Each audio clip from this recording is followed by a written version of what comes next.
ታዲያ ወንዱ ሁሉ ያየኛል ብለሽ ብትይ ምን ከሌሎች ሴቶች ሁሉ የተለየሽ ሆነሽ አይደለም ወይ? ቦርጭሽ አስገርሞት ነው የሚያየው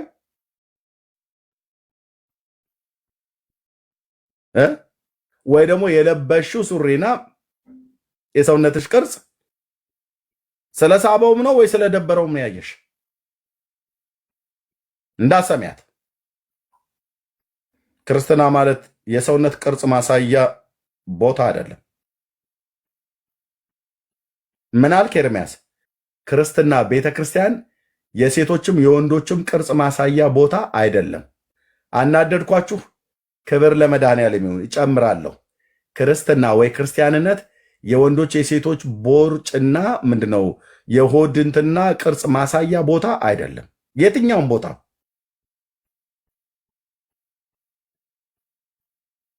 አሉ እኮ ደግሞ በጣም ሞገሳም የሆኑ ሴቶች ማለት ነው። እናቴን እኮ እንደ ሱማሌና እንደ አረብ ሴት ጀለቢያ ለብሳ በጣም ነው ሞገስ የደፋባት። እምልህ እንትኑ ሞገሱ ከቀሚሱ አይደለም። ሞገሱ ከቀሚሱ አይደለም። ስንት ቀሚስ የሚለብሱ አሉ አይደለ? በአረቦቹም በኦርቶዶክሳውያኑም በእስላሞቹም ሞገስ ሰጣቸው እንዴ? አልሰጠም። ሞገስ እንደ አስቴር ከእግዚአብሔር የወርቅ ዘንግ ሲዘረጋል ነው። ኢየሱስ ነው ሞገሳችን።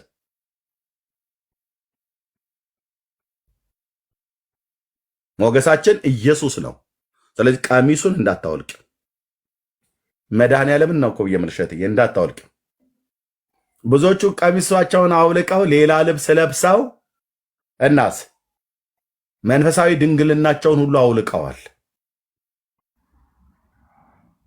ለክርስቶስ የሚኖሩለትን ኑሮ በሌላ አስደፍረዋል።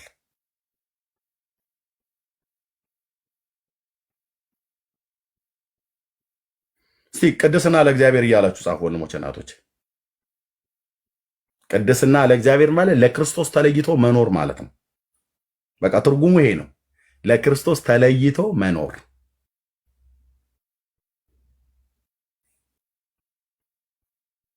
በቃ ዓለም ልክ ነው ያለውን ልክ ነው ብለን አንልም።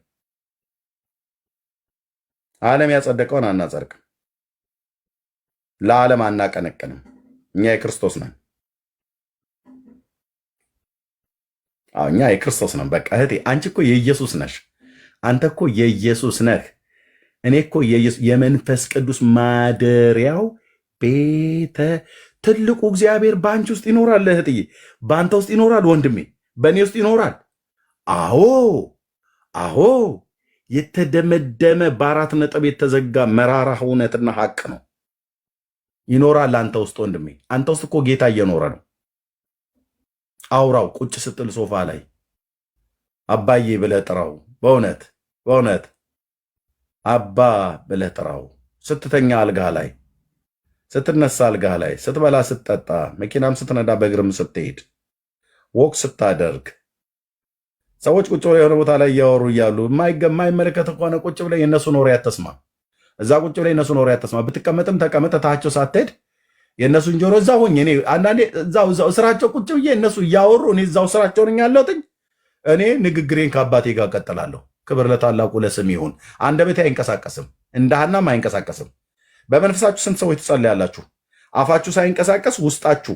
አንዳንዴ ሌሊት ማለት ጠዋት ላይ ስትነሱ በሌሊት መዝሙር ስትዘምሩ መዝሙር ውስጣችሁ ሆኖ የምትነቁ ሰዎች አላችሁ። መዝሙር ውስጣችሁ አለ እኮ አፋችሁ አይዘምርም፣ ውስጣችሁ ግን ይዘምራል አለ። እንደዛ የሚሰማችሁ አንዳንድ ቁጥር ጻፉልኝ። አፋችሁ አይዘምርም፣ ውስጣችሁ ግን ይዘምራል እኮ መዝሙር። አንዳንዴ ድንገት አንድ ሰው ሲዘምር አንዳንዴ እንደዚህ ልክ ወይ ሚስቴ ወይ እኔ ድንገት የሆነ መዝሙር ሲዘምር ማማ እንዴ አሁን በውስጥ እየዘመርኩት ነበር ውስጥ ትለኛለች። እኔም ልክ እንደዚሁ እላታለሁ። እንደዚህ ምላት ቀን አለ። ታስታውሱታላችሁ? ያ ማለት በመንፈስ መዘመር ማለት ነው። የስ ያላችሁት ማለት ነው። በቃ ጠዋት ስትነሺ እኮ አንቺ አፍሽ እኮ አፍሽ ዝም ብሏል ገና አይደል? በቃ እየዘመርን ቃል እያነበብን አይደል? ዓለምዬ ልክ እንደዛ ማለት ነው። ወይ ያነበብሽው ቃል ውስጥሽ ያንን ቃል ውስጣችን ቃሉ ነው። አንደበት እኮ ዝም ብሏል አይናገርም።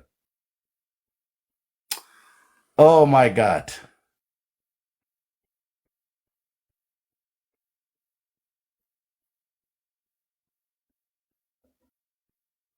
በቃ ዝም ብለህ ዘምር ብራዘር፣ ዝም ብለህ ዘምር።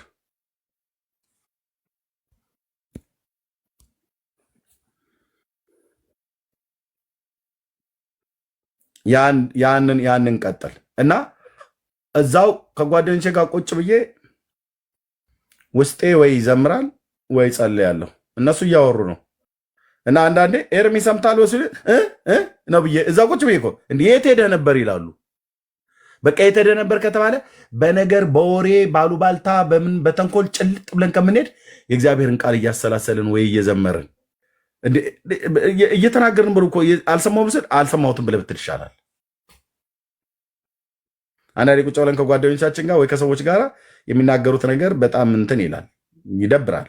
ዝም በል ውስጥ ላቸው እንትን ይለዋል። የሰው መብት ተጫንክ ይለዋል። ትተህ እንዳትሄድ ደግሞ ይሉንታም ይይዛል። ደግሞ በጌታም ወንድሞች የሆኑ ማለት ነው።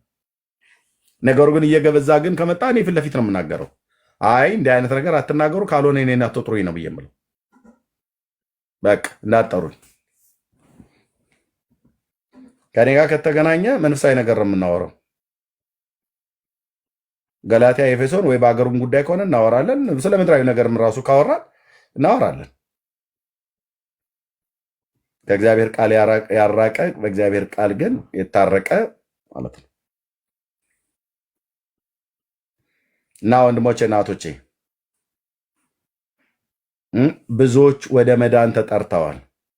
የተጠሩ ብዙዎች ናቸው የሚለው ቃል አያስፈራችሁም? ወንጌል ላይ ስታነቡት የተጠሩ ብዙዎች ናቸው፣ የሚድኑት የሚገቡት ግን ጥቂቶች ናቸው። የሚገቡት ማለት ነው። ብዙዎች ተጠርተዋል፣ ብዙዎችም መጥተዋል።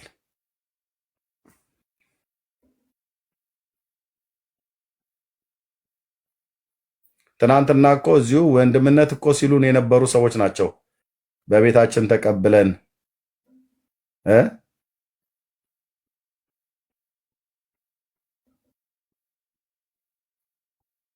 አየህ፣ ተኩላውን ሁሉ ይዘን ነበር ወንድምነት ስንል የነበረው ማለት ነው። እንኳን እኛን አይደለም ጌታችንን ኢየሱስን ለመሸጥ የጭካኔያቸውና የድፍረታቸው ጥግ አታውቀውም። ወንድምነት ወንድምነት ወንድምነት ወንድምነት ምናምን እያሉ ማለት ነው። እና ዛሬ የት ነው ያሉት? በዓለም ማለት ክርስቶስን ክደውት ማለት ነው።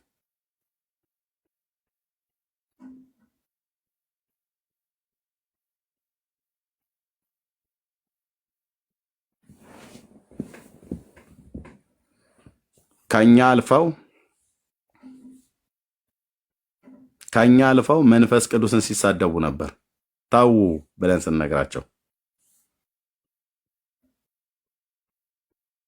የመጨረሻ ራሱም ያስታውሳታል። የመጨረሻ ውስጤ ቆርጦ ልክ ከእግዚአብሔር መንፈስ እንደሆነ በደንብ ነው የማስተውለው። እኔ እንደዚህ በዚህ ሰዓት አካባቢ ነው እኩለ ሌሊት ሆነ አሁን አልጋዬ ላይ ተኝቼ በቃ ተኝቼ ሞባይሌን ዋይፋውን አጥፍቼ ልተኛ ከሚስቴ ጋር አልጋዬ ላይ ገብቼ ስልክ ተደወለልኝ። ምንድን ነው ብዬ አነሳውኝ። ከዚሁ ከሶሻል ሚዲያ ላይ የምታውቁት ወገን ስለሆነ የደወለልኝ እና አይተኸዋል አሉኝ።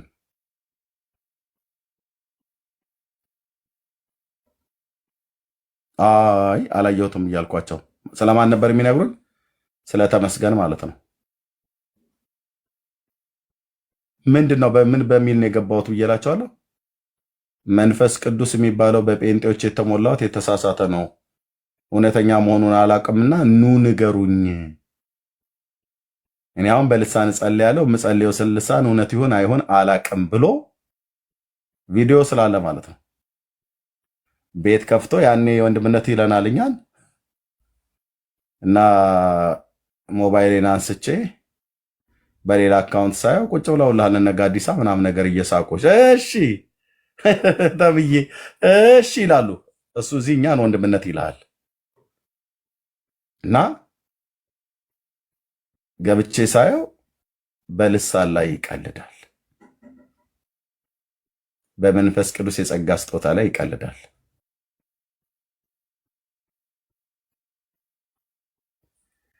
በቃ ሰውነቴ ሁሉ ከዳኝ አልኩ ብራዘር። ሰውነቴ በቃ ተንቀጠቀጠ። እኔ ንካኝ አልኩ። ቤካን ንካው ከፈለግ። ሆሊ ስፒሪትን ግን አትንካ፣ አትንካ፣ አትንካ አልኩ ወንድሜ። አትንካ፣ አትንካ። አትችለውም፣ አትችለውም ብድራቱን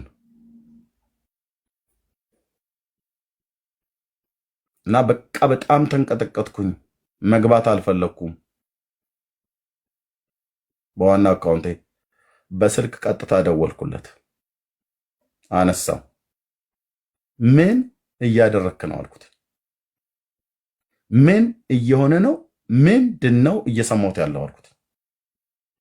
ይሄ የአብርሃም አምላክ ምስክር ነው። ተመስገን አለ አይደል? ይሰማል። ዛሬ ሌላ በጨለማ ውስጥ ቢሆንም ማለት ነው። ኤርሚ እዘጋዋለሁ፣ በቃ እዘጋዋለሁ፣ እዘጋዋለሁ አለኝ። እዘጋዋለሁ፣ እዘጋዋለሁ፣ እዘጋዋለሁ፣ ላይቡን እዘጋዋለሁ አለኝ። ላይቡን ዘጋውና ወጣ።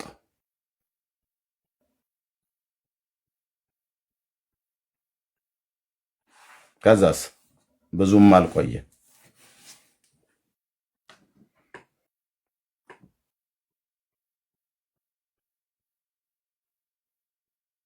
ላይቡን ዘጋና ወጣ። ከዛስ ከእግዚአብሔር ማህበርም ከክርስቶስ ከተጠራበት እውነትም ከጽድቅ ጎዳና ወጣ። ሰሞኑን ሲጨፋጨፉ ነበር ትዳር ውስጥ ሁሉ ገብተው። በጣም አዝናለሁ። ከቪዲዮ ላይ ስሰማ እንደዛ ሆኖበት እንደሆነ አላቅም።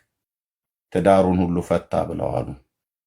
የራሱ ወንድሞቼ ብሎ የሚላቸው ናቸው የሚያወሩት። እዛው ገበናቸውን እርስ በርስ እየተገላለጡ። አዘንኩ በእውነት አይተሜ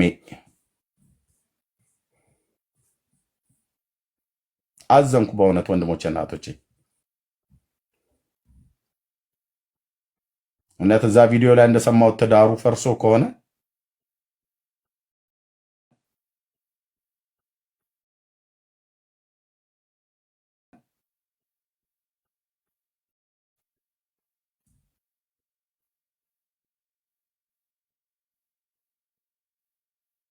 ዓለም እንደዚህ ነው የሚበቀለ። ደምረው አለህ እዚህ ውስጥ ቅድም ነበር ካለ ደምረው አለህ። እስኪ ካለ አንድ ቁጥር ጻፍልኝ።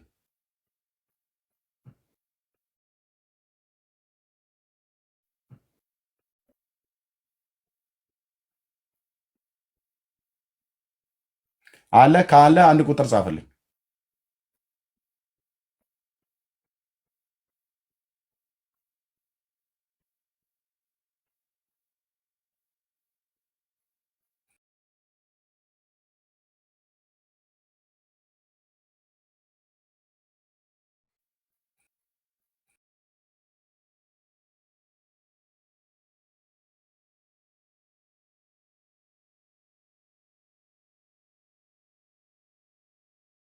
ሽንገላ ተጠምዳችሁ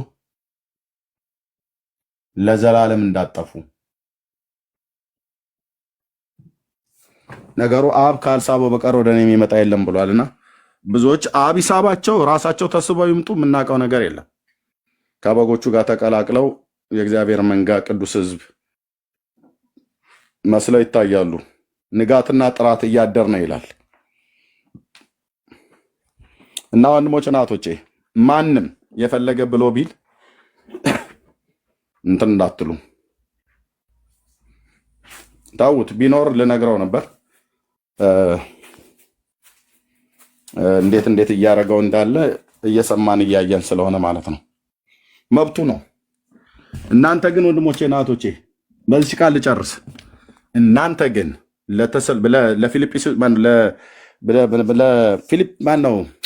ለቲያጥሮን ቤተክርስቲያን ጌታ እንዳለው እነርሱ እንደሚሉት የሰይጣንን ጥልቅ ነገር ለማትይዙ ለእናንተ በቲያጥሮን ለቀራችሁ ሌላ ሸክም አልጭንባችሁም ብሎ አላቸው። ሌላ ሸክም አልጭንባችሁም። እስከመጣ ድረስ ያላችሁን ምን በሉ ጠብቁ። እስከመጣ ድረስ ጌታ ምን አለ? እስከመጣ ድረስ ያላችሁን ጠብቁ። ያለን ምንድን ነው ብለን ዘምረናል። ያለኝ ጌታ ነው ያለኝ ብለን ዘምረናል። ያለን ጌታ ነው። የጌታን ኑሮን የኖርን መገለጡን እንጠባበቅ። ጸጋና ሰላም ይብዛላችሁ። ተባረኩ። ረጅም ሰዓት ስለወሰድኩ በጣም ይቅርታ። ወንድምነት ዳንዬ ከአርዕስም ውጭ አውጥቻለሁኝ። እግዚአብሔር ይባረክ። ደስ እያለኝ ነው ያወራኋችሁ ለራሴም ጭምር ማለት ነውና እግዚአብሔር ዘመናችሁን ይባርክ። ተባረኩ። ልለያችሁ ነው። ሰላሙን ወንድምነት አለህ አለው ወንድምነት አለው ወንድምነት ጸጋ ይብዛልህ። አሜን አሜን። ወንድምነት ተባረኩ። አሜን።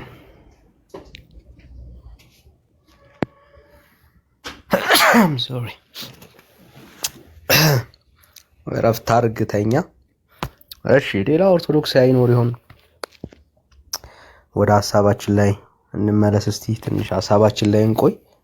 የተወሰነ ደቂቃ አለን እና እዛ ላይ መቆየት እንችላለን።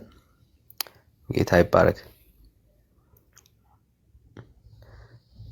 በተለይ አንዳንዴ ክርስትና ህይወት ኢየሱስ ሳይገባ ሲቀር ወይ ደግሞ ክርስትና ላሰብከው ሐሳብ ለስጋዊ ምኞት አልመች ሲል ያው ሙቭ ማድረግ አይቀርምና ውስጥ ያለውን እውነት ለመሸፈን ስትል መደበቂያ ዛፎችን መፈለግህ አይቀርም። የእግዚአብሔር ድምጽ የሰራው ኃጢአት በደል ይከታተላል እና ከዛ ለመሸሽ ስትል ራስን የምትደብቅባቸው ነገሮች ትፈልጋለና ልክ አዳምና ሔዋን ኃጢአት ከሰሩ በኋላ ለመደበቅ እንደሞከሩት ማለት ነው፣ ለመሸፈን እንደሞከሩት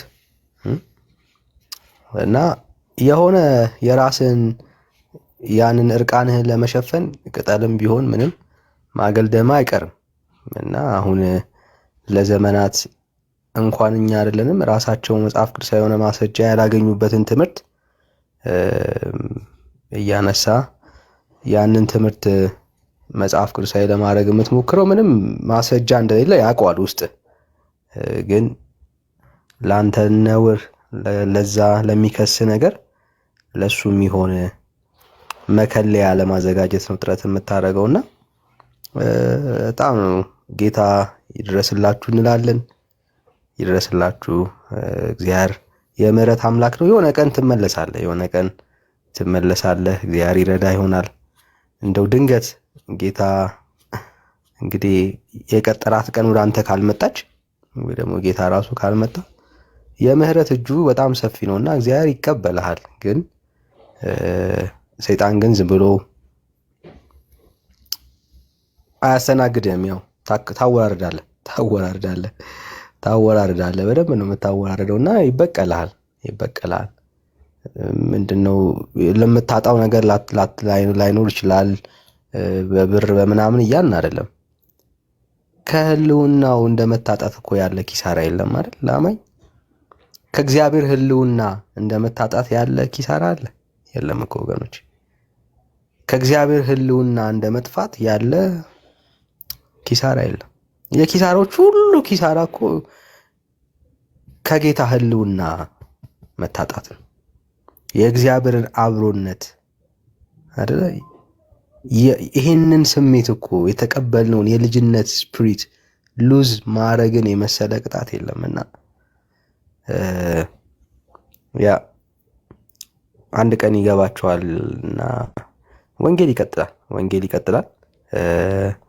ቅርብ ፌርማታ የሚወርዱ ሰዎች ይወርዳሉ፣ ምንም ጥያቄ የለውም። ጌታ ሳይገባቸው ለመብል የተከተሉ በጣም ብዙዎች አሉ አይደል? ኢየሱስ ላደረጋቸው ተአምራቶች አንዳንዶች በምን እንደተከተሉት ሁላ ጌታን የማያውቁ አሉ። ህዝብ ስለተከተለ የተከተሉ አሉ። በቃ ጌታን የተከተለ ሰው ህዝብ የተከተለውን አይቶ እሱም የተከተለ አለ። በቃ ህዝቡን የተከተለውና እውነተኛውን ኢየሱስ ክርስቶስን አዳኙን ህይወት የሚሰጠውን ኢየሱስን ያላወቀ ትውልድ አለ እና አገልጋይ ሆኖ ነው የምለው። ሰው ስለሚያገለግል የሚያገለግል ሰው አለ። ባይደው ሰዎች ስላገለገሉ መድረክ እድል አንዳንዱ ኢቭን የመድረክ እድል በአጋጣሚ እጁ ላይ ስለወደቀ በቃ ሰው ጠፍቶ የቤተ ክርስቲያን ሽማግሌ ስለተደረገ ምናምን የሚያገለግል ሰው አለ። ልክ እድር ውስጥ እንዴት ነው በአጋጣሚ ሄዳችሁ ለመክፈል በቃ ሰው አንዱ ጠቁሟችሁ የእድር ጸሐፊ እንደሆነ ሰው ማለት ነው። በቃ አንዱ ወይ ተሳስቶ የሆነ ነገር ብቻ እዛ በምንም ፊት ለፊት በመሯሯጥ ምናምን በሆነ አክሽን ላይ የቸርች መሪ ሆናችሁ ራሳችሁን ካገኛችሁ እንደዚህ አይነት የሚያገለግሉ ሰዎች አሉ። እና የእውነቱ ቀን ሲመጣ ስለ ክርስቶስ ኢየሱስ የምንፈተንበት ቀን ሲመጣ ጌታን ከሚክዱ ሰዎች መካከል ግን የመጀመሪያ ሰዎች ነን። ለምኞታችን፣ ለፈቃዳችን፣ ለስሜታችን ጌታን ከሚሸጡ ሰዎች መካከል የመጀመሪያ ነው የምንሆነው። እና አሉ እንደዚህ ቅርብ ወራጆች አሉ። በዛው ቅርብ ወራጆች አሉ። ያው አሁን ሚዲያው አሪፍ ነው፣ ሁሉም ነገር ይተዋወቃል ምናምና ሚዲያ ቶሎ ነገሮችን ኤክስፖዝ ያደርጋል። እና አሉ የቅርብ ወራጆች አሉ ብራዘርስ፣ የቅርብ ወራጆች አሉ።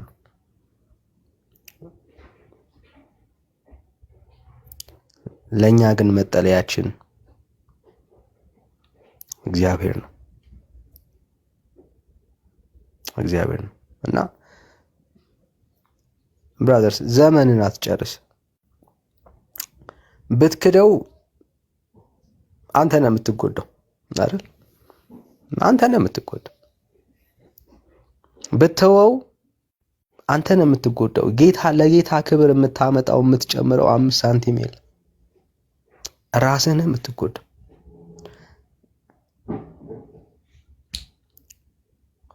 ራሳችን ነው የምንጎዳው። ከህይወት ነው የምንጎለው እንጂ ጌታ ላይ የምናጎለው ደግሞ መኖራችን ለጌታ የሚጨምረው ነገር የለም። እና አሁን እዚህ ያለን አገልጋዮች ከሚዲያ ላይ ብንጠፋ ወንጌል የሚቆም ይመስላችኋል? በፍጹም ወንጌል አይቆምም። እኛ ስለመጣን በጣም እንደው የእግዚአብሔር መንግስት ላይ በጣም ይሄ ነው የሚባለው በፍጹም ብራዘር፣ በፍጹም እግዚአብሔር ያለማንም መስራት የሚችል አምላክ ነው ወዳጅ። ያለማንም እግዚአብሔር ይኖራል። እና ለእግዚአብሔር በጣም ቁም ነገር እየሰራን ምናምን ያለን የሚሰማን ሰዎች አሉ። እና በጣም የሚያስቀኝ ብራዘር ምን ሆነ ነው? ምንም በቃ ለእግዚአብሔር በጣም ቁም ነገር እየሰራ እኔ እኮ ምናምን ምሰሶ ምናምን የእግዚአብሔር ምሰሶ ሰው የለውም። ክንዱን ነው የሚተማመነው። ዳኒ መጣ ቀረ፣ ለእግዚአብሔር ምንም ጨምረው ምቀንሰው ነገር የለኝም። የማገለግለው ለእግዚአብሔር አስቤ ሳይሆን ለራሴ ነው ብራዘር። ለራሴ መክሊት ነው የማገለግለው። ለእግዚአብሔር የሆነ ነገር ላደርግለት አስቤ ውለታ ልውልለት አስቤ ያለም እና ብራዘርስ እኛ መጣን ቀረን፣ ወንጌል ይቀጥላል። እግዚአብሔር ይሰራል። አንተ ሄድክ፣ በጣም ብዙ ጀግና ልጆች አሉት እግዚአብሔር ብራዘር፣ ለበዓል ያልሰገዱ ያልተንበረከኩ፣ አየህ ምናልባት ቁጭ አድርገው የሚያስተምሩ በስርዓት የእግዚአብሔር ክብር ያለባቸው ጸጋው በቃ እንዴ እስከ ዛሬ የት ነበራችሁ የተባሉ ዲቦራዎች እግዚአብሔር አለው። እግዚአብሔር ለአንተ እድል ነው የሰጠ። ባይዘው አሁን እዚህ ለምናገለግል ሰዎች እድል ነው የሰጠን። ኢትስ አን ኦፖርቹኒቲው ለኛ ነው፣ ለጌታ አይደለም ብራዘር። እግዚአብሔር ከኛ የተሻሉ በጣም ለእግዚአብሔር መንግስት በብዙ ነገር የሚጠቅሙ በጣም ብዙ ጀነሬሽን አለው እግዚአብሔር። ለበዓል ያልሰገዱ እና ራስህን የሆነ ቸርች ላይ መድረክ ላይ ምናምን ስለታየ በጣም የምትሰቅል ከሆንክ ብራዘር መስመርን ያዝ። ሳይመሽ ማለት ነው። ሳይመሽ መስመርን ያዝ።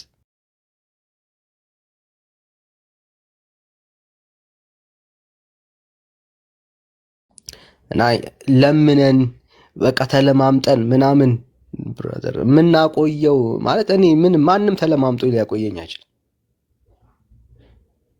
ብራዘር። እንደ እንቁላል ምናምን እንዲያዙ የሚፈልጉ ሰዎች አሉ። እንዴ ወዳጄ ከሳትክ በቃ ምን ስትሃል? ምንም አማራጭ የለም። ምንም አንተን ልንለማመጥ ምናምን የምንለው ምንም በቃ አንተ ሄድክ መጣ ለእግዚአብሔር መንግስት ምንም የጨምረው የምቀንሰውም ነገር የለም። ለራስህ ስትል ነው የምታገለግለው ብራዘር። ማለት ሁላችንም ያለነው ለራሳችን ስንል ነው። ከጌታ ዘንድ የሚሆንልን ነገር የምንቀበለው ራሳችን ተጠቃሚዎች ስለሆንን እንጂ እግዚአብሔር የኛ ባለውለተኛ አይደለም። ይሁን ለእግዚአብሔር ውለታ እየዋልን ለወንጌል አማኞች ውለታ እየዋልን የሚመስለን ሰዎች አለን። ወዳጄ ራስ እንዴት ነው የምታየው? እግዚአብሔር የማንም ባለውለታ ዕዳ ያለበት አምላክ አይደለም አይደለም። እግዚአብሔር እንደዚህ አይነት አምላክ አይደለም። እና ስናገለግል ለእግዚአብሔር የሚሆነውን መንግስት ለመንግስቱ የሚመጥነውን ነገር የምናደርገው ለራሳችን ነው። ከጌታ ዘንድ የምንቀበለው ምን ስላለን? ሪዋርድ ስላለን። ያንተ መሄድ እና ጨለማውን ማገልገል የሚቀንሰው ነገር የለም ብራዘር። እግዚአብሔር በጣም እኔ ብሄድ በጣም ብዙ ትውልድ አለው። እግዚአብሔር ትውልድ አጥቶ አያውቅም በዘመናት መካከል። እግዚአብሔር ምንም ማለት ነው ማለት ትውልድ አጥቶ አያውቅም። እግዚአብሔር ሲፈልግ ድንጋይ ያስነሳል። ሲፈልግ ብራዘር እንዴ አህያ ያናግራል። እግዚአብሔር ሂካን ብራዘር ማንም በሌለበት እኮ ሙስሊሞችን እግዚአብሔር እኮ ማለት በቃ ይገለጣል እኮ እግዚአብሔር ሲፈልግ የሚከለክለው አለ እንደ እግዚአብሔር ማንም የለም። ይገለጣል ብራዘር፣ ይሰራል እግዚአብሔር። እሱ በሚሰራበት ወቅት ገንዘብ እንደመሆን ደስ የሚል ነገር የለም። ጌታ ሲሰራ አብረኸው ከሰራ አንተነ ብራዘር እድለኛ፣ እየሰራው ያለው ከእግዚአብሔር ጋራ ነው። ዛትስ ፕሪቪሌጅ ፎር ዩ ወዳጄ። እግዚአብሔር ከአንተ ጋር ስለሰራ እግዚአብሔር በጣም ተጠቃሚ የሚመስልህ ከሆንክ በጣም ብራዘር እግዚአብሔርን አታውቀውም። ሳታውቀው ነው አገልግሎት የጀመርከው። እና በቋፍ ያላችሁ ምናምን በማስፈራራት የሆነ የወንጌል አማኙ ምናምን እንትን የተለየ ነገር እንዲሰማው የምታስቡ ሰዎች ካላችሁ የእውነት እኔንም ጨምሮ እኔም እንደዛ የማስብ ከሆነ መንገዱን ጨርቅ ያርግላችሁ። ዩካንጎ ብራዘር መሄድ ትችላላችሁ። ማለት መሄድ እንችላለን። ምንም እግዚአብሔር አምላክ የሚጎልበት ነገር ግን እንደሌለ አስረግጬ እነግርሃለሁ። እኔ በመሄዴ የምጎዳ ነኝ እንጂ እግዚአብሔር ወይኔ ተጎዳው ወንጌል ማን ሊሰብክልኝ ምናምን ብሎ የሚናገር አምላክ አይደለም ብራዘር። እና አንዳንዴ ልካችንን ማወቅ አለብን። አይመስላችሁም? ልካችንን ማወቅ አለብን። እና ልካችንን ማወቅ አለብን ብራዘር። እና ብትሄድ በእግዚአብሔር መንግስት ላይ የሚጎለው ምንም ነገር የለም። አንተ ግን የሚጎልብህ ነገር አለ። እግዚአብሔር ሊሰራ ያሰበውን ሊታደግ የፈለገውን ትውልድ በሌላ ሲፈልግ በአሕዛብ ነገስታት እኮ ይጠቀማል እግዚአብሔር። ብራዘር አታቆማ አምላክህን ወዳጄ። አንተ እምቢ ባልክበት መድረክ ላይ ከውስጥ ከራሱ ወንጌል ሰብከዋለሁ ከምትለው ትውልድ ውስጥ ወንጌላዊ ያመጣል፣ ያስነሳል። በጣም የጥቂት ዓመታት ትውስታዎችን ዞር ብለህ ማየት ነው። በዛው ቤተክርስቲያን መድረክ ላይ ወንጌልን የሚያገለግሉ አገልጋዮች እግዚአብሔር ቀብቶ አስነስቶ ነበር።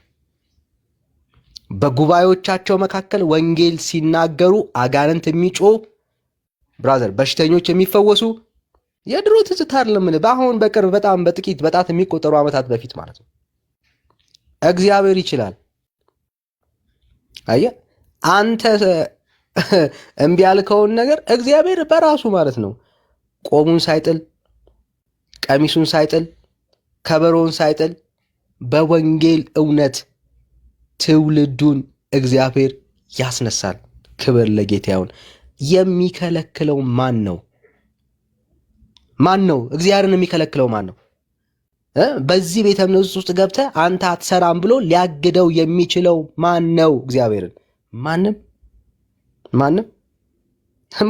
አምላኬን ማን ይከለክለዋል? ወዳጅ ሲፈልግ ዲያቆኑን፣ ሲፈልግ ቄሱን፣ ሲፈልግ ጳጳሱን፣ ሲፈልግ መነኩሴውን ሲነካ አላየንም? እሳቸውማ አይነኩም። እንዴት ሆኖ ዋናው ወንጌል የሚነግራቸው የተባሉት እግዚአብሔር በራሱ መንገድ በማይገባን እኛ ባልተረዳ ነው ካልኩሌት ባላደረግ ነው በእኛ ባልሆነ መንገድ ነክቷቸው በፍቅሩ ሲያንከባልላቸው ስንቶቹን አየ። ብናገለግል ለራሳችን ነው ወዳጄ። ለእግዚአብሔር የተሻለ በጣም ከኛ ሌላ ምናምን የሚባል ሰው የለውም። እና ካገለገልን ወንድመቶች በጣም በፍጹም ቅንነት በትህትና ልናገለግል ይገባል። እግዚአብሔር አይዘበትበትም። የሚዘበትበት አምላክ አይደለም። አይዘበትበትም። ብትጎድል ራስህን ነው የምትጎድለው። ራስህ ነው የሚቀርብህ። እግዚአብሔር የሚያጣው ነገር የለውም። ከህይወት ጎደል ካለቀ ከእግዚአብሔር ህልውና ወጣ። ለስጋ የመኞት ለፍላጎት ትኖራለህ። ሰይጣን ይበቀላል። ይሄ እውነት ነው። ይሄ እውነት ነው።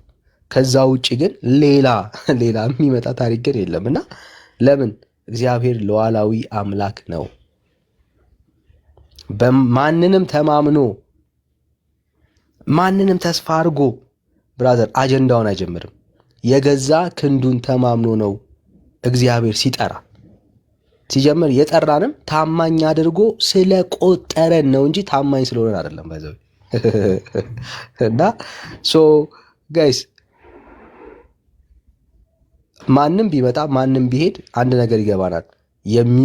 የሚጎዳውም የሚጠቀመው ራሱ ነው። ከዛ ውጪ ለእግዚአብሔር መንግስት ምንም የእግዚአብሔር መንግስት በቃ ሰው አጣው ምናምን ተብሎ የሚደፋበት ነገር የለም ብራዘርስ።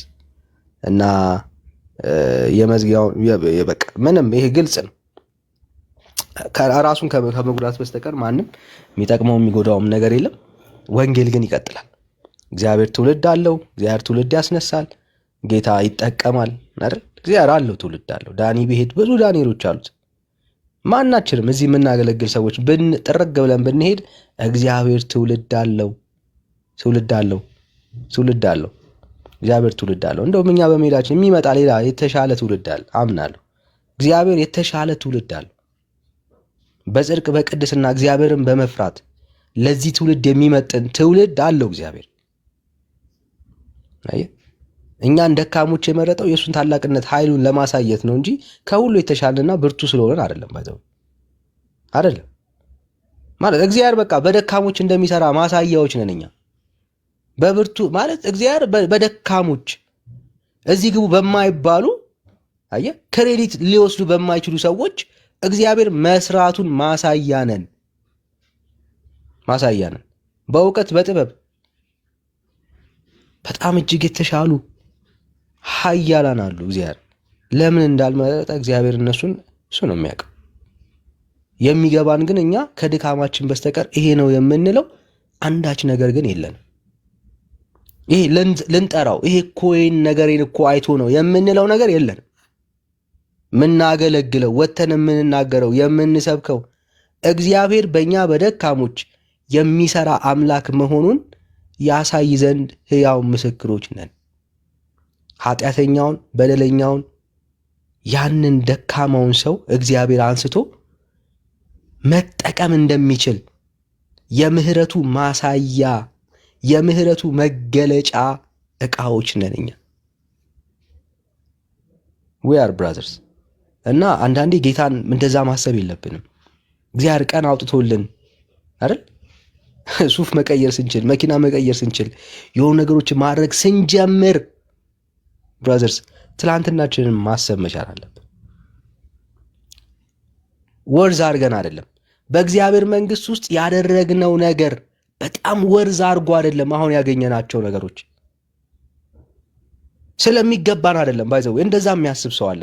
እኔ እኮ ስለሚገባኝ ነው ይላል። ብራዘር ተገብቶ አይደለም።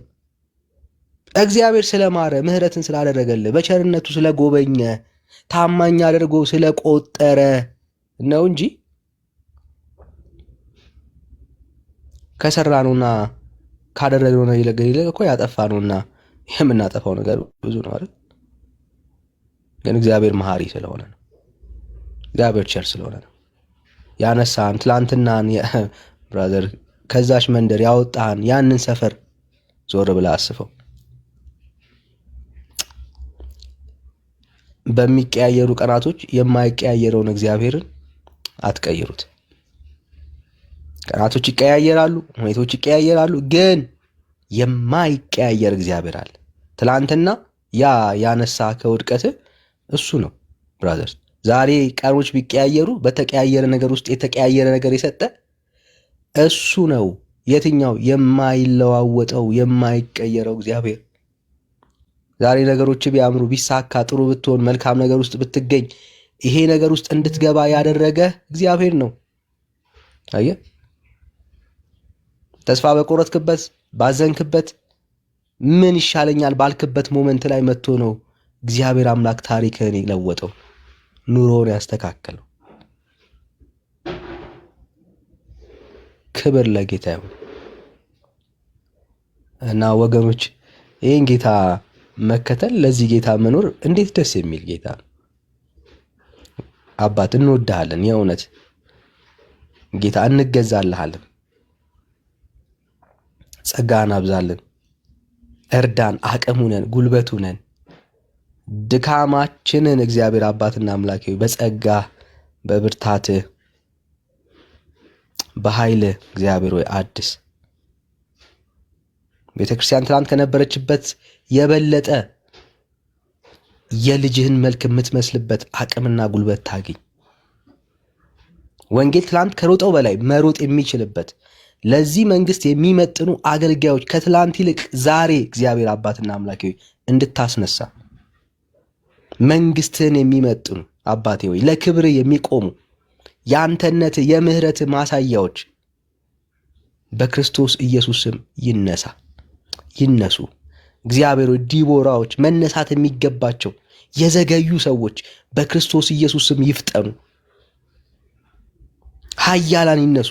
በቤት ያሳደግካቸው በጓዳ የምታውቃቸው ላንተ እግዚአብሔር ሆይ ያዘጋጀሃቸው በክርስቶስ ኢየሱስ መነሳት ይሁን። የገሃነም ደጆች አይቋቋሟትም።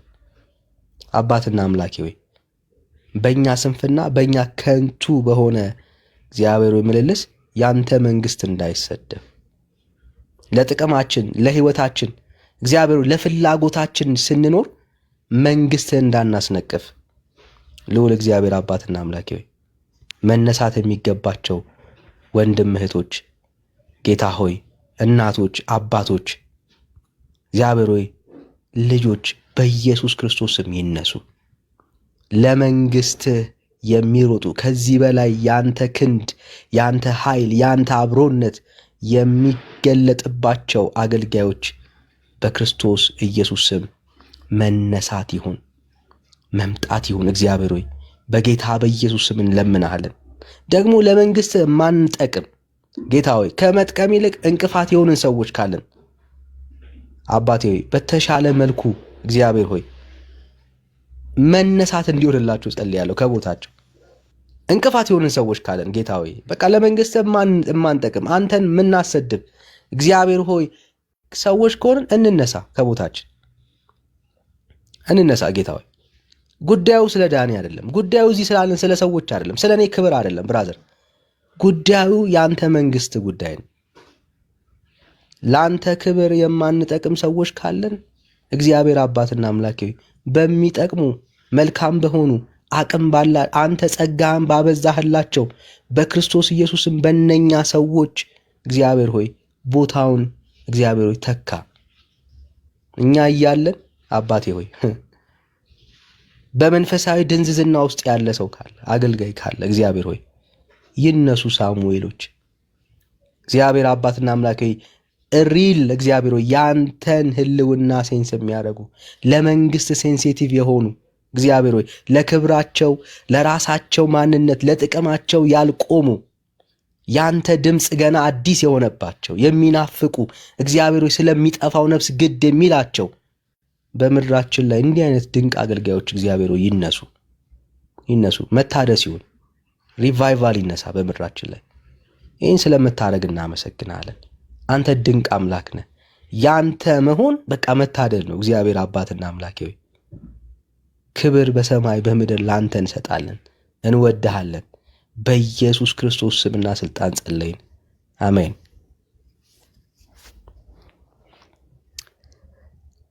አሜን አሜን። እግዚአብሔር ይባርካችሁ። ጌታ ድንቅ አምላክ ነው። አንዳንዴ እንደዚህ ያለ ፕሮግራም ይወስደናል ወንድምነት። እግዚአብሔር በቃ እንዲህ መልካም ነው። እግዚአብሔር አንዳንዴ እንግዲህ መንፈሱን እንከተለው የፈለገውን ነገር ያደርጋል። እግዚአብሔር ድንቅ አምላክ ነው። በቃ ጌታ ይባረክ። እንኳን የጌታ ሆንን። እሱ ድንቅ አባት ነው፣ ድንቅ ጌታ ነው። ኢየሱስ ጌታ ነው። እሺ ቤካዬ ፓስተሬ ሰላም ብያለሁ። እንዴት ናችሁ? ዳንኤ እንዴት ነህ? ሁሉ ሰላም ነው? እንዴት ናችሁ? እዚህ ያላችሁ እንግዶች ሁላችሁ፣ ታችም ያላችሁ ሁላችሁንም ሰላም ብለናል። አሜን ፓስተሬ፣ እንኳን ሰላም ብለናል። እንኳን ደህና መጣ። ሁላችሁንም ሰላም ብለናል። ጸጋ ይብዛላችሁ። የምትሉት ነገር ካለ እድል ልስጥ። ምናልባት በውስጣችሁ የሚሰማችሁ ነገር ካለ የምትሉን ነገር ካለ ፓስተር ቤካዬ፣ ግርምሽ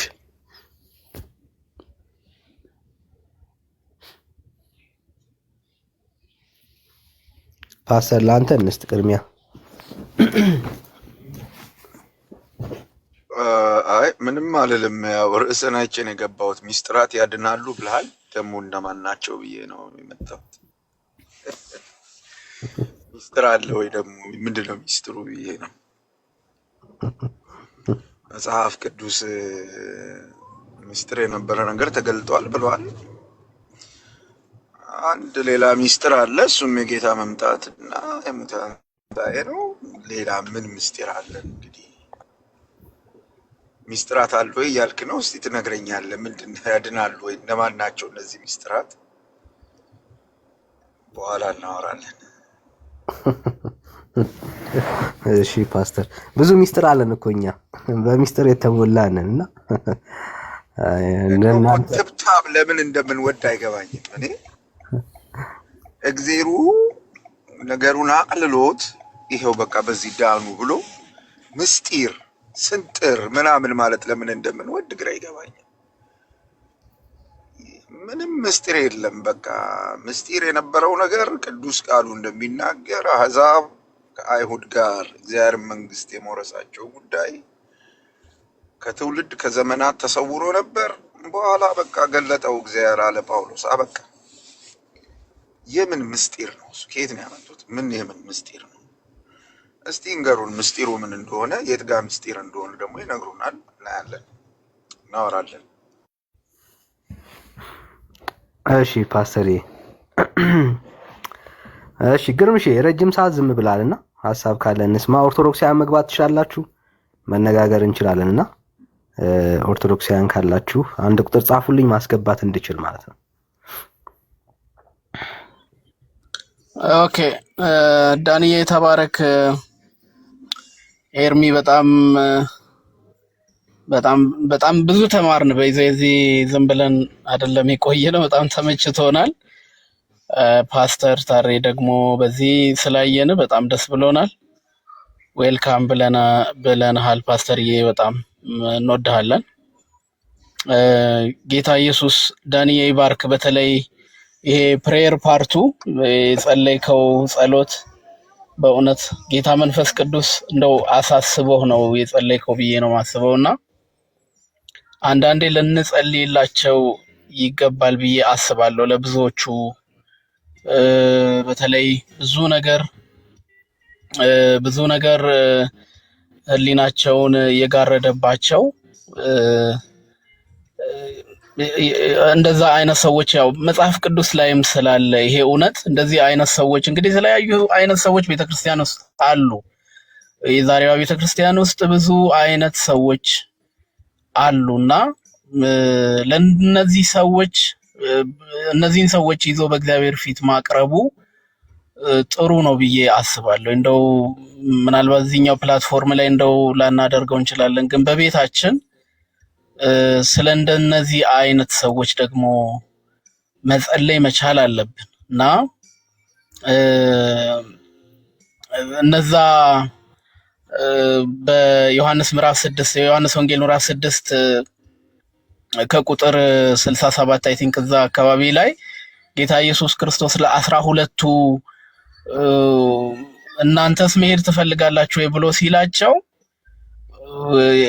የሄዱ ነበሩና ምዕራፍ 6 ቁጥር 1 ጀምረን ስናነብ እንጀራን አይተው እሱ እንጀራ ሲያበዛ እንጀራውን አይተው የተከተሉት ብዙ ስለነበሩ እነዛ እንጀራን አይተው የበዛውን አሳ አይተው የተከተሉቱ መመለስ ሲጀምሩ ጌታ ያው የፍቃድ አምላክ አይደል፣ ማስገድዶ ቀንበርን የሚጭን ጌታ አይደለምና የጌታ በፍቃዳቸው እንዲከተሉት ደግሞ ጠየቃቸው 12ቱን የፍቅር ጌታ የሆነው ጌታ ኢየሱስ ክርስቶስ እናንተም እንዴት እናንተ እንደው ምን ታስባላችሁ ብሎ ሲላቸው አይ ከ12ቱ አንዱ የሆነው ጴጥሮስ ካንተ ወዴት እንሄዳለን? አንተ ጋር የዘላለም የህይወት ቃል አንተ ጋር አለ እና ካንተ ወዴት እንሄዳለን ብሎ እንዳለው እና ያ እንግዲህ ጌታ መንፈስ ቅዱስ ከቃሉ ጋር ተጣብቀን የምንቀርበትን ጸጋ ለኛም እንዲያበዛልን ለሌሎች እህት ወንድሞቻችንም እግዚአብሔር ይህንን ጸጋ እንዲያበዛላቸው አይተው የተከተሉት ነገሩን ሳይሆን ጌታ ኢየሱስ ክርስቶስን ትውልድ አይተው እንዲከተል የሚበዛውን አሳ የሚበዛውን እንጀራ የሚበዛውን ዳቦ አይተው ሳይሆን የህይወታቸውን ጌታና አዳኝ ኢየሱስ ክርስቶስን ብቻ አይተው እንዲከተሉ ሌላው ምድራዊው ነገር ጠፊ ቀሪ መሆኑን አምነው እንደው በጌታ ጸጋ የኋላቸውን ትተው የፊታቸውን ለመያዝ የሚዘረጉበት አቅምን ጸጋን እግዚአብሔር እንዲያበዛላቸው ልንጸልይ የሚገባል እና መጸለይ በተለይ በጣም በጣም በጣም ደስ ብሎኛል ዳንዬ። ጌታ ኢየሱስ ይባርክ፣ ጸጋውን ከዚህ በበለጠ ደግሞ ያብዛል። ኤርሚዬ ደግሞ ሄዷል። ኤርሚ በጣም እና ተባርከናል። ጌታ ኢየሱስ አብዝቶ ይባርካችሁ።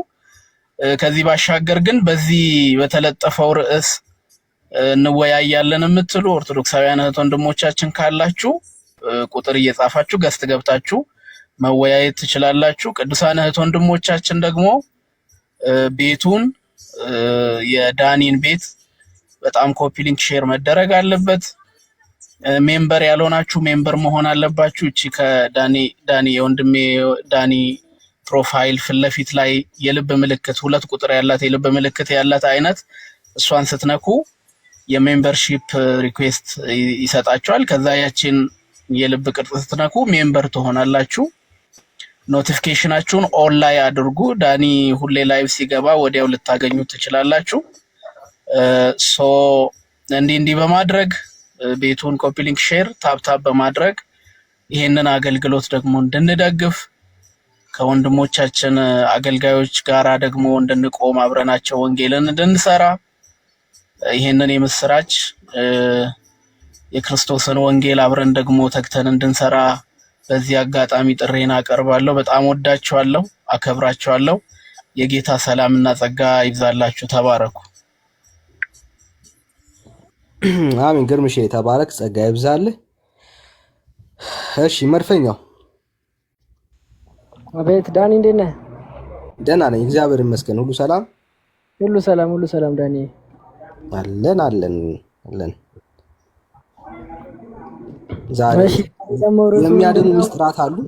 ደግሞ ከትላንትናው ርዕስ በየቀኑ ትቀያይራላችሁ። እሺ ዛሬ ተቀይሯል። የሚያድን ሚስጥር አለ ማለት አብራራ ውስጥ የሚያድን ሚስጥር አለ ማለት የሚያድን ሚስጥር አለ። ሚስጥራቶች አሉ። የቅዱሳን ሚስጥራትን ነው ወይስ ሌላ ሚስጥራትን ነው? እኮ ብቻ የቅዱሳን ሚስጥራት ለምሳሌ ሚስጥር ብለህ የምታምናቸው ሚስጥራቶች አሉ በቤተክርስቲያን። ለምሳሌ ሜሮን፣ የጌታ እራት ወይ ደግሞ ቁርባን በእናንተ እንደዚህ አይነት ጉዳዮች ያድናሉ ለምታስባቸው አሉ? አዎ ቅዱስ ቁርባን የድህነት መሰረት ነው፣ ምንም ጥያቄ የለውም። ቅዱስ ቁርባን ማለት ያው ጌታ ለደቀ መዛሙርቱ ከመሰቀሉ አንድ ቀን በፊት የሰጠው እውነተኛ ስጋና ደሙ ነው። ይሄንን ማንም ክርስቲያን ይክዳል ብዬ አላምንም እንደኔ።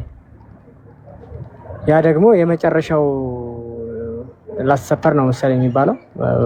ታስተካክለኛለህ ከተሳሳትኩኝ። ሊሰቀል አንድ ቀን ሲቀረው ይህ እውነተኛ ስጋዬ እውነተኛ ደሜ ነው፣ ይህንን ጠጡ ብሎ የሰጣቸው ለደቀ መዛሙርቱ ነው እና እሱ ነው አሁን እየጠየቀኝ ያለው። እሱ ከሆነ ምንም ጥያቄ የለውም፣ ያድናል። እሺ ያድናል። ጥሩ። እሺ ፓስተር ጥያቄ አለ? እሺ ጥያቄ በጣም ጥያቄ አለኝ። እሺ ሲጠይቀው ቅዱስ ቁርባን ማለት ምን ማለት ነው? እሱ አልገባኝም። ማለት ቁርባን ማለት አሁን የነገርኩህ ነው። ቁርባን ማለት አሁን የነገርኩህ ምንድን ነው የነገርከኝ? አሁን የነገርከኝማ ቁርባን አይደለም። ምንድን ነው ታዲያ? ቁርባን ካልሆነ ምንድን ነው? እስቲ ቁርባን ነው ካልክ መጽሐፍ በእግዚአብሔር ቃል አስደግፍና ንገረኝ። እዚህ ጋር አማርኛው ነው እንደ ቁርባን የሚለውን አማርኛው ነው የፈለከው? ብራዘር አማርኛ ትላለህ እንዴ? ቃላት ሀሳብ ተሸክሞ መሰለኝ የሚመጡት አይደል? አዎ። ስለዚህ የምትናገረውን ቃል ምረጣ። የምትናገረው ቃል የምታስተላልፈውን ሀሳብ ካልተሸከመ ስህተት ነው የምታወራው ማለት ነው። እሺ በመጀመሪያ አግሬሲቭ አትሁን። የጠየቀው ጥያቄ እኔ አግሬሲቭ አልሆንኩም ብራዘር። አግሬሲቭ ሆንኩኝ እንትን ልታረገው ስለሞከርክ ነው። ተዋት፣ እንደሱ አታርግ ያልኩህ። ሌላ ጨዋታ አትጫወት። እኔ የጠየቅኩት ጥያቄ ቅዱስ ቁርባን ማለት ምን ማለት ነው ብዬ ነው የጠየቅኩት እና አሁን ያልኩህ ነው አልከኝ። ያብራራኸው ሀሳብና የተጠቀምከው ቃል ወይም ያልከው ነገር አልተገናኙም። ጨርሶ ቅዱስ ቁርባን አይደለም አሁን ያወራኸው። ኢየሱስ ክርስቶስ በመጨረሻ ይሄ ስጋዬ ነው ይሄ ደሜ ነው ብሎ ሰጠ ምናምን ያልከው ቅዱስ ቁርባን አይደለም። ያልሆነን ነገር ነው ብለህ የምታወራው ማለት ነው። ለዛ ነው ምን ማለት ነው ብዬ ጠየቅኩህ። ከጠየቅክ እኮ አብራሪውም አንተ መላሹም አንተ ሆንክብኝ እኮ እንድመልስልህ ደግሞ ለእኔም እድል ስጠኛ ወንድሜ። አሁን አንተ የፈለግከው ስፔሲፊክ ቁርባን የሚለውን ነገር ነው ከመጽሐፍ ቅዱስ የፈለግከው ወይስ አሁን እኔ ያብራራውልህ ነገር ቅዱስ ቁርባን አይደለም ነው በአንተ አባባል?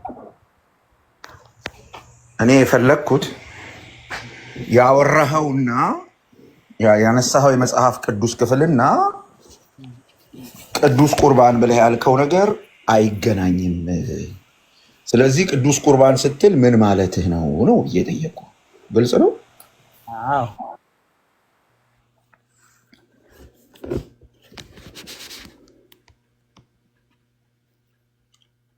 ተቋረጠ አይደል? ነው እኔ ነኝ የተቋረጥኩት። ወዳጃችን ዳኒ ይሰማለሁ። እኔ ያንተ አለ ፓስተር፣ እሱ ጋር ኔትወርክ ይመስላል።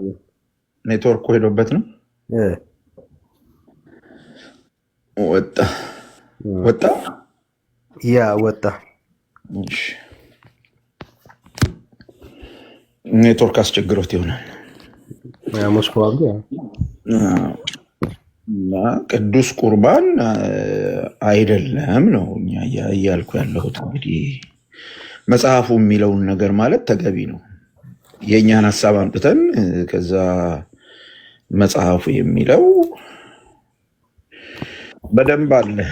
የጥበብ መጀመሪያ ናግባ በደንብ አለ። ላሳይ ይችላለሁ።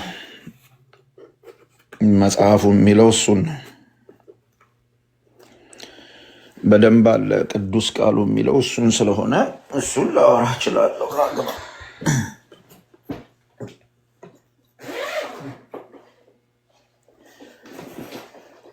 የሌለ ነገር መጽሐፍ የሌለ ነገር ላይ ውይይት አይደረግም። ባለ ነገር ላይ ነው ውይይት የሚደረገው አይደል ዳንኤል?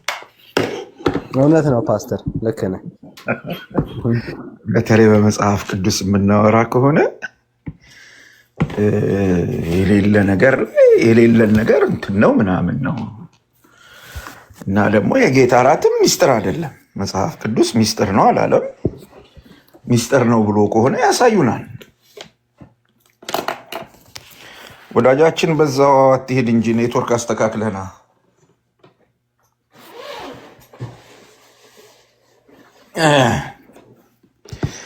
እሺ ዳኒ እንግዲህ ቀጥል። አንተ ስታወራ ነው ወገኖች የሚመጡት። ቀጥል። እሺ ፓስተር። እሺ ወገኖች እስኪ ገባ በሉና እንቀጥል። እሺ ዩዘር 9433 ከየት ቤተ እምነት ነው? ሚዩት ነው እያወራ ከሆነ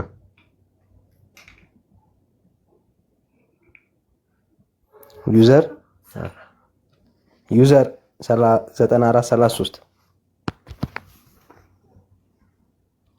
እሺ አይሰማም።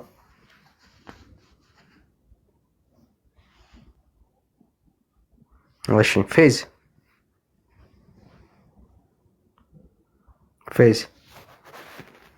እሺ ሌላ ሰው ይኖራል? ጌታ በዚህ ጉዳይ በተነሳው ጉዳይ ላይ ማውራት ፈልጋለሁ የሚል ኦርቶዶክሳዊ ካለ አንድ ቁጥር ይጻፍልኝ።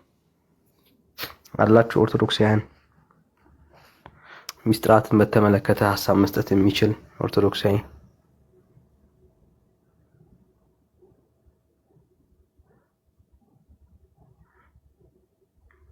እሺ ሌላ ኦርቶዶክሳዊ ካለ አንድ ቁጥር ይጻፍልን፣ እናስገባዋለን፣ እነጋገራለን፣ እናወራለንና በተለይ ግራ የገባውም ካለ እነሱንም መቀበል እንችላለንና መጽሐፍ ቅዱሳዊ ማስረጃ በዚህ ጉዳይ ላይ ብትሰጡን ጥያቄ አለኝ ስለሚስጥራት የሚል ካለ እንቀበላለን። በሚስጥራት ዙሪያ ላይ ስለመዳን ይሄ ነገር ጥያቄ ፈጥሮብኛል የሚል ሰው ካለ ገብቶ መጠየቅ ይችላል። ገብቶ መጠየቅ ይችላል።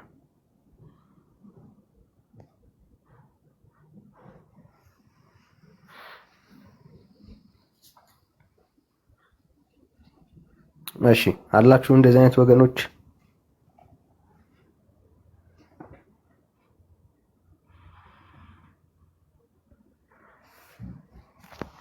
እሺ አንድ ሰው መጥቷል፣ ልቀበለው እስቲ።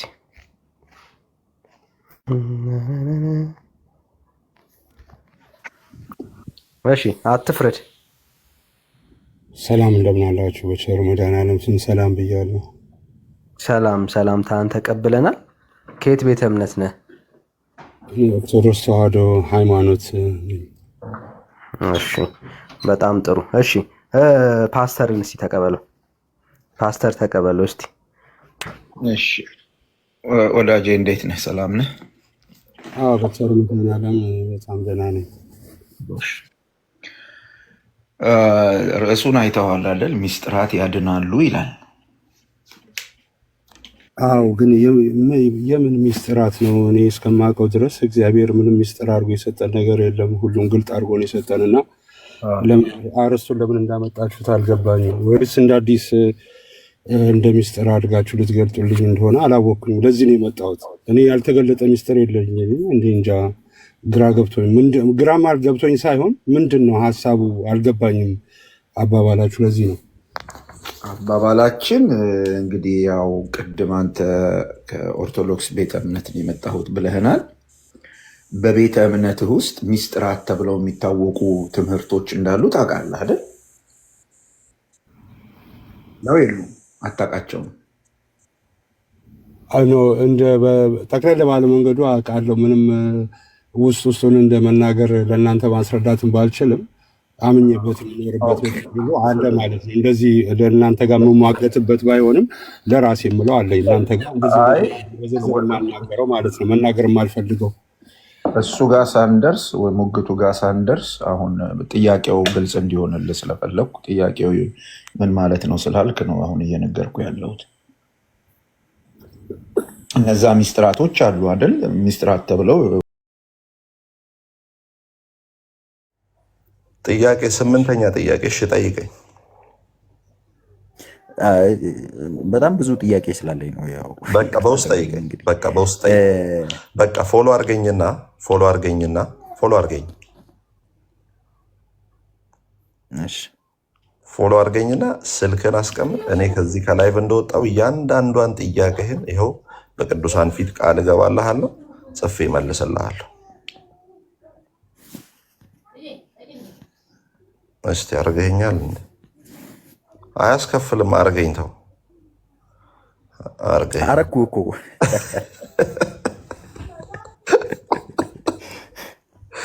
እና የሆነ ፎሎ ላድርግ። የት ነው የምትኖረው? እሺ ግን አሁን አንተ እኔ ወደ ባሌ ሮቤ ነው ያለሁት። እሺ ያልወጣልህ ነገር አለ? የመጨረሻ አንድ ጥያቄ። እሺ በቃ ለመረጥ በጣም አለ። በጣም ብዙ ጥያቄ ነው ያለኝ። ነገር ግን አንተ አሁን ዛሬ እኮ ርዕሱ የቆምከው በሐዋርያትና በነቢያት እሺ፣ በሐዋርያትና በነቢያት መሰረት ላይ ነው አይደል? ኦፍኮርስ። ኦኬ እንግዲህ ነቢያት እንግዲህ የብሉይ ኪዳን እንትን አይደሉም። ቅድም ካልነው አንጻር እንትን አይልም። እንዴት? የሐዋርያትና የነቢያት ማለት ትምህርቱ ላይ እኮ ነው ያለሁት። ሐዋርያትም ነቢያት የሚያስተማሩት ኢየሱስ ክርስቶስ መጥቶ እንደሚሞት እንደሚነሳ፣ ለሰው ልጅ ሁሉ ቤዛ እንደሚሆንና መንግስቱ ደግሞ ዳግመኛ ደግሞ በክብር እንደሚመለስ፣ ይሄ ነው መሰረታቸው፣ ትምህርታቸው ላይ ነው።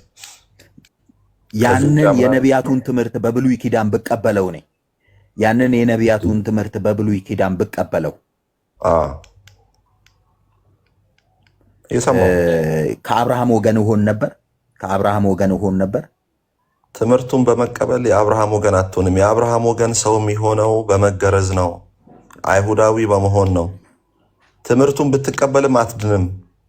አብርሃም ራሱ የሚድነው ክርስቶስ ኢየሱስ ባይሞትለት አብርሃም ራሱ አይድንም። ወዳጅ በፍጹም አይድንም። የመጽሐፍ ቅዱስ ምን እንደሚል ታውቃለህ? አንድ ጥቅስ ላውጣለህ እስኪ። የመጨረሻ ዕብራውያን 11 ምሰጥህን ጥቅስ ባይዘይ ወሰደውና አንብቦ። እሺ ዕብራውያን ምዕራፍ 11 ምን እንደሚል ስማ። እኔ እኮ አነበዋለሁ፣ ሁሌም እያነበብኩት እኮ ነው። አሁን እኮ ደግሜ የምነግርህ አታውቀውም ብዬ ሳይሆን አንዳንድ ሰው ባይዘው አንድ የምታውቀውን ነገር ማለት ነው ደግሞ የሚነግርህ አታውቀውም ብሎ ሳይሆን ደግመህ እንድታስተውለው ነው። መጽሐፍ ቅዱስ ብዙ ነገር ይልና ይኸውልህ ዕብራውያን ምዕራፍ 11 ከቁጥር 39 እስከ 40 እንዲህ ይላል። እነዚህም ሁሉ ብሎ የእምነት አባቶችን በደንብ አድርጎ ዘረዘረና እነዚህም ሁሉ በእምነታቸው ተመስክሮላቸው ሳሉ የተሰጠውን የተስፋ ቃል አላገኙም። አንተ ገና አብርሃም ጋር ሄጄ የተስፋ ቃል አገኛለሁ እያልክ ነው። አብርሃም ራሱ የተስፋ ቃል አላገኘም። ትቀልዳለህ እንዴ? እነዚህም ሁሉ በእምነታቸው ተመስክሮላቸው ሳሉ የተሰጠውን የተስፋ ቃል አላገኙም። ያለኛ ፍጹማን እንዳይሆኑ እግዚአብሔር ስለኛ አንዳች የሚበልጠን ነገር አስቀድሞ አይቶ ነበረና። ማን? ክርስቶስ ኢየሱስ በመሞቱ ነው አብርሃም ራሱ የዳነው። ክርስቶስ ኢየሱስ መጥቶ በመሞቱ ነው። በዘር አሕዛብ ይባረካሉ ያለው ማንን ነው? ጌታ ኢየሱስ ክርስቶስን። ኢየሱስ ክርስቶስ ሞቶ በመስቀል ላይ ሲሰቀል ተፈጸመ ሲል ቴተለስታይ ሲል ለአብርሃም የሰጠው የተስፋ ቃል ኪዳን በእምነት በኩል የሆነ ወራሽነት፣ በመገረዝ በኩል ያልሆነ ስጋዊ ሸለፈትን በማስወገድ ያልሆነ ክርስቶስ ኢየሱስን በማግኘት በማመን ወደሚገኝ የዘላለም ሕይወት ሰዎች እንዲገቡ የዛ ቤንች ማርክ የሆነው የኢየሱስ ክርስቶስ ሞትና ትንሣኤ ነው ወዳጄ። ስለዚህ አብርሃምን ፍጹም የሆነው ዳዊትም ፍጹም የሆነው እነ ይስሐቅም ፍጹም የሆኑት እነ ዳንኤል እነ ዘካርያስ እያንዳንዱ ፍጹም የሆኑት በማን ነው? ኢየሱስ ክርስቶስ ለአብርሃም የተሰጠው የተስፋ ቃል ደግሞም ከአብርሃም በፊት ለአዳም እንደተናገረው ደግሞ የሴቲቱን ራስ ይቀጠቅጣል፣ የእባቡን ራስ ይቀጠቅጣል ተብሎ የተነገረለት የእባቡን ማለት የሰይጣንን ሀሳብ ስራውን መጽሐፍ ቅዱስ እንደሚናገር የዲያብሎስን ስራ እንዲያፈርስ የእግዚአብሔር ልጅ ተገለጠ ተብሎ የተጻፈው የኢየሱስ ክርስቶስ መምጣት በምድር ላይ መገለጥና መሞቱና መነሳቱ የአብርሃም በረከት እንዲፈጸም ወይም ፋንክሽናል እንዲሆን ኦፕሬት እንዲያደርግ ያደረገው የኢየሱስ ክርስቶስ መሞትና መነሳት ነው። አብርሃም ጋር ሄዳለሁ ብትል አብርሃም ራሱ ና ተያይዘን ወደ ኢየሱስ እንሂድ፣ እኔ ራሴ እኮ ተስፋ የለኝም ያለ ኢየሱስ ነው የሚልህ። ስለዚህ መጽሐፍ ቅዱስ ሲናገር እንደሚል ታውቃለህ፣ በህግ ልትጸድቁ የምትፈልጉ ይላል ገላትያ ላይ። በህግ ልትጸድቁ የምትፈልጉ ከክርስቶስ ተለይታችሁ ከጸጋው ወድቃችኋል ነው የሚል። ሁለት ነገር ነው እዚህ ውስጥ። አንደኛው ከክርስቶስ መለየት ሴፓሬት ማድረግ፣ ሁለተኛው ከጸጋ ደግሞ ፎለን ትወድቃለህ። ከጸጋ መውደቅና ከክርስቶስ መለየት ደግሞ በጣም ከባድ ነገር።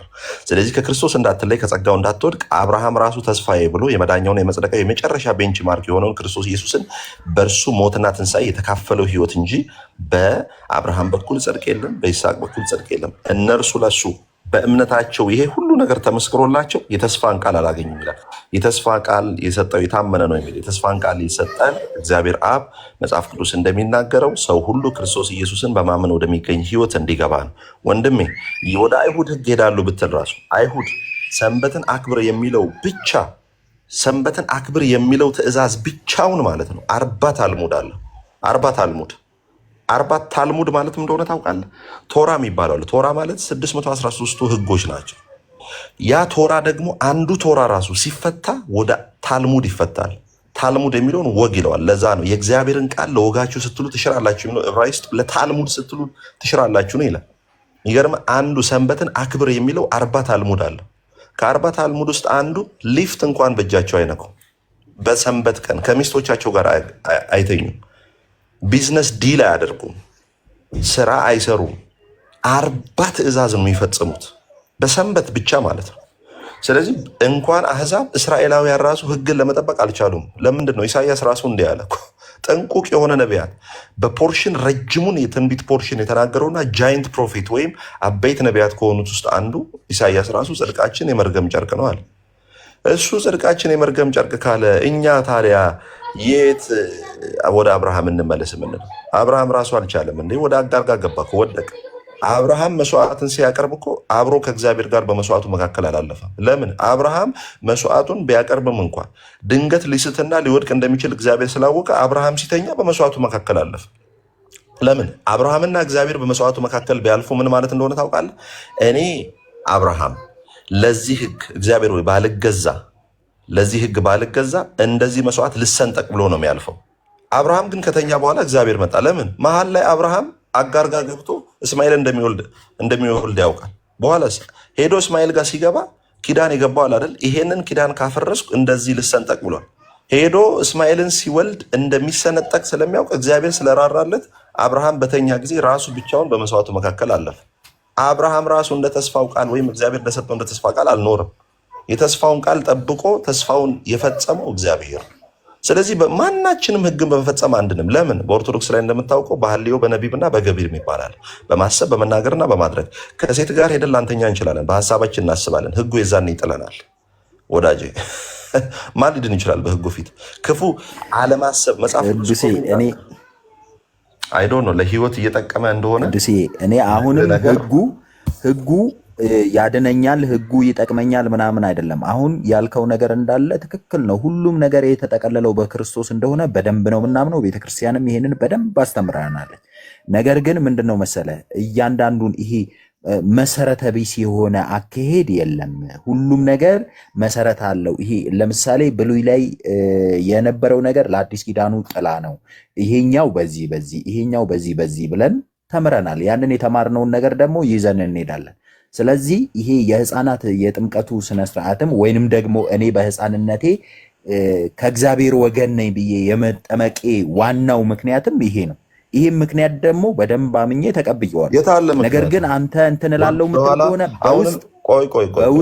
አሁን ወደኋላ እየመለስኩ ሐሰትህን ልታስገባ ነው።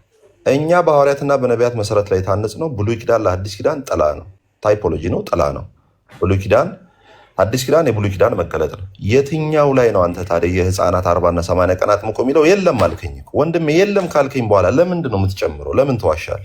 በቃ የለም። እንኳን አንተ መልሱን ቅድም ራስህም እኮ መልሰህልኝ ነበር። ምን አልከኝ መሰለህ? አንደኛ ግርዘት በጥምቀት ተለውጧል ብለኸኛል አልከኝ። ራስህ ነገርኩ። ግርዘት በጥምቀት ተለውጧል አልከኝ። በእምነት በሆነ መገረዝ ሰው በእምነት መንግስት እንደሚገባ በእምነት በመሆን ወደ እግዚአብሔር ጥምቀት ማለት ደግሞ እሺ ችግር የለውም። ቀደም ያነበብክልኝ ክፍል ላይ ምን ብለኸኛል መሰለህ? ሰው ያመነ የተጠመቀ ይድናል፣ ወይንም ደግሞ ወይንም የጌታን ይሄ ጥምቀቱን ያልተጠመቀ ሰው የጌታን መንግስት እንትን ማለት በዛ መስመር በጌታ በኩል መጥቶ አምኖ ያልተጠመቀ ሰው እንደማይድን ታምናለህ አይደለም? ሰው የእግዚአብሔር ልጅ ካላመነ የዘላለም ሕይወት የለውም ወዳጅ። የስ ትክክል ነው። አሁን የእግዚአብሔር ልጅ ሆኖ ብቻ ሰው በክርስቶስ ኢየሱስ በማመን የዘላለም ሕይወት አለ። በክርስቶስ ኢየሱስ ጎን የተሰቀለው ሰው ተጠምቋል? ንገረኝ። ሳይጠመቅ የዳነ ሰው አለ? በክርስቶስ ኢየሱስ ጎን የተሰቀለው ሰው ተጠምቆ ነው የዳነው? አልተጠመቀም። ቴንክ ዩ። ስለዚህ ለተለያየ እንደዚህ አይነት ለመሰሉ ጥያቄዎች መልስ ለማግኘት ለዚህ መልስ ልመልስ ለዚህ መልስ ልመልስ በውስጥ እሰጥሃለሁ። ቅዱሴ አንዴ ስንቱን ልመልስልህ ወዳጅ? እሺ ወስዳለው ስልክህን። ነገር ግን ምንድነው መሰለ ይሄ ከኢየሱስ ጎን ከተሰቀለው ሰውዬ ወዲህ ነው ጥምቀት ራሱ ትእዛዙ የታዘዘው አይደለ እንዴ? ስለዚህ ያለ ጥምቀት ድኗል አይደለ? ትእዛዝ ቢሰጥም ባይሰጥም ድኗል። አሁን እኛ ትእዛዝ ተቀብለን ሄጆች ነን። ከታዘዝንበት ታይም ጀምረን ግን የታዘዝነውን ነገር ማርቆስ 16 ጌታ ኢየሱስ ክርስቶስ የተናገረው መቼ ነው? 16 ላይ ነው የተናገረው። ኢየሱስ ክርስቶስ ደግሞ በቀኙ ደግሞ የተሰቀለው ሰውዬ ደግሞ የተሰቀለው ማርቆስ 19 እና 20 ላይ ነው ወንድሜ። ኦኬ ኤኒዌይስ ተው በቃ ማለት ሐዋርያቱ ይብቃ ወዳጅ። ጥያቄ ካለ በውስጥ አውራኝ፣ አስተምርሃለሁ። ጌታ ኢየሱስ ይባርክ። ሰላሙን ይብቃ። እነ ዳግዬ ብቻዬን እንትን አልኩኝና ሌሎቻችሁም መቀጠል ከቻላችሁ መቀጠል ትችላላችሁ።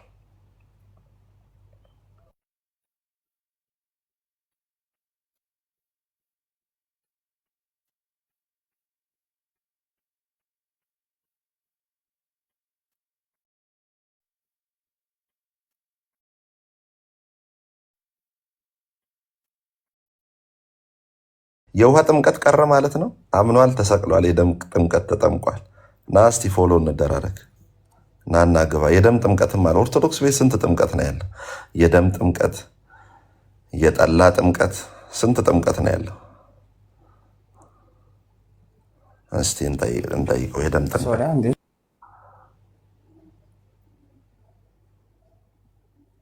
እሺ፣ ፎሎ እንደራረግ። ሰላም እንዴት ነው? ሰላም ነው። ከየት ነው ያመጣው? የደም ጥምቀት የሚል መጽሐፍ ቅዱስ ላይ አለ? ክርስቶስ ለኛ አይደል እንዴ የተሰቀለው? መሰቀሉ መች ጠየቅኩ? ጥምቀቱ ነው መሰቀሉ መች ጠየቅኩ? በጎኑ የተሰቀለው ሰው ተጠምቋል። የምንጠመቀው ደግሞ ከእሱ ጋር ለመተባበር ነው አይደል? ከሞቱ ጋር ሞት ከኢየሱስ ጋር ሊተባበር አይደለም የተሰቀለው። በራሱ ወንጀል ነው የተሰቀለው ሰውዬ። እንዴ ተው እንጂ። አዎ እሱም ክርስቶስም እኮ ለኛ ወንጀል እንጂ ለራሱ ወንጀል አይደለም የተሰቀለው። እንዲህ ሰውየው ኢየሱስ ጋር ሊተባበር ወይኔ ኢየሱስ በቃ እኔ ልተባበር ብሎ አይደለም መስቀል ላይ ወጣው። ወንጀል ሰርቶ ወንበዴ ስለነበረ ነው የተጠመቀው ማለት የተሰቀለው። ምን ሊሆን ክርስቶስ ተሰቅሎ ስታይ ራስን እንደተሰቀልክ ነው ማሰብ ያለብህ። ክርስቶስ ምንም አላጠፋም፣ የእኛን ጥፋት ነው የወሰደልን። እሺ አንተ ከየት ቤተ እምነት ነህ? ኦርቶዶክስ ነኝ። ኦርቶዶክስ ላይ ውሸት ልጅ ውሸት እያለ ነው።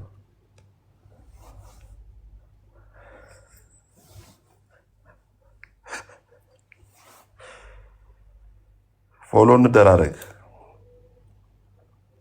ኢየሱስ ጋር ሊተባበር ነው የተሰቀለው እያለ ነው ወዳጆች። በራሱ ወንጀል የተሰቀለ ሰው የ2 ዓመት ህፃን ልጅ ነው። ውሸትና እውነት አይለየም።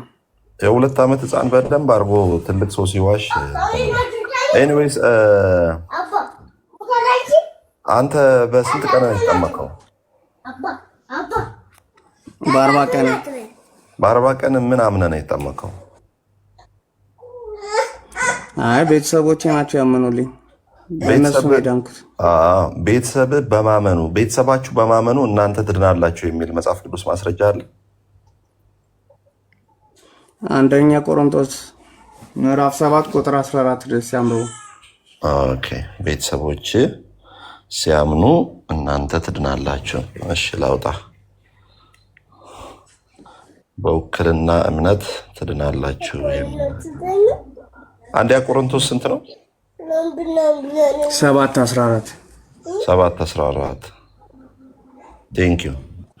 እሺ ያላመነ ባል በሚስቱ ተቀድሷልና ያላመነች ሚስት በባሏ ተቀድሳለች፣ አለዚያ ልጆቻቸው ርኩሳን ናቸው፣ አሁን ግን የተቀደሱ ናቸው ይላል።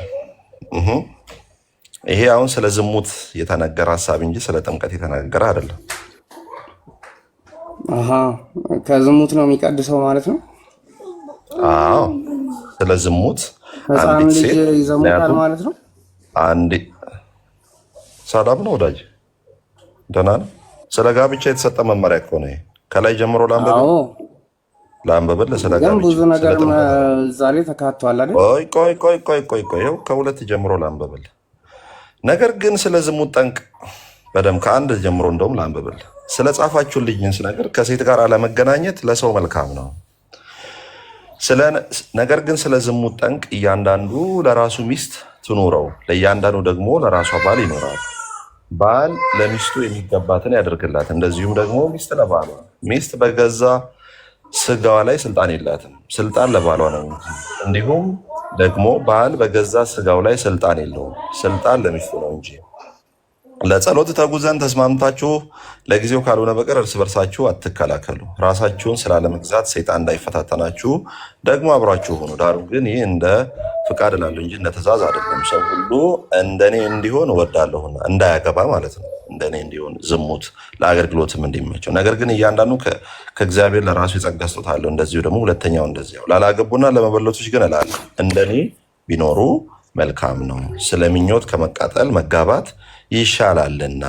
ሚስት ከባሏ አትለያዩ ከዝሙት አንጻር። ብትለያይ ግን ሳታገባ ትኖር። ከባሏ ጋር ብትፋታ ከባሏ ጋር ምንድነው ሳትጋባ ትኖር። ከባሏ ትታረቅ፣ ባልም ሚስቱን አይተዋት ብዬ የተጋቡትን አዝዛቸዋለሁ፣ እኔ ግን አላዝም አለ እንጂ። ሌሎችንም እላለሁ ጌታም አይደለም ከወንድሞች ያላመነ ባል ያላት ሚስትም ብትኖር ይህ ከእርሷ ጋር ሊቀመጥ ቢስማማ ትተው። ያላመነ ባል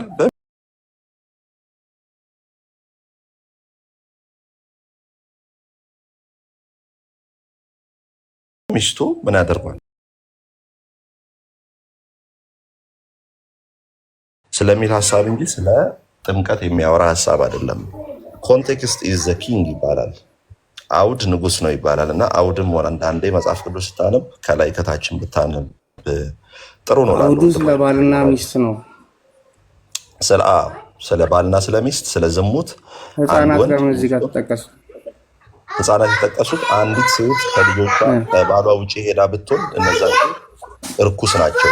እርኩስ ምክንያቱም መጽሐፍ ቅዱስ ሲናገር ጋብቻ ክቡር ነው መኝታውም ቅዱስ ነው ይላል። ስለዚህ በዝሙት የመጣ ልጅ ራሱ እርኩስ እንደሆነ የሚናገር ሀሳብ እንጂ ስለ ጥምቀት የሚናገር ሀሳብ አይደለም። አሁን እያልከኝ ያለው ህፃናት ይዘሙታሉ ነው? ኧረ ጌታ ኢየሱስ ወንድሜ የምትናገረውን ቃል እየመረጥ ህፃናት ይዘሙታሉ አይልም። ስለ ባልና ስለ ሚስት ነው የሚናገረው። የምን ዝሙት ነው ህፃናት እኮ? ታዲያ አንተ ስለ መቀደስ እየጠቀስኩልህ እንዴት ነው አንተ ወደዚህ አውድ የምትወስደኝ? አውዱ ራሱ እኮ ነው የሚናገረው። ከላይ ጀምሮ አይተሃል። ባልና ሚስት፣ ባል ሚስቱን ትቶ ሌላ ሴት ጋር መተኛት እንደሌለበት፣ ሚስትም ባሏን ትታ መሄድ እንደሌለበት። በዚህ አውድ ውስጥ ደግሞ ስለ ዝሙት ነው የሚያወራው። ተጠቅሷል። አውዱ ስለ ባልና ሚስት ቢሆንም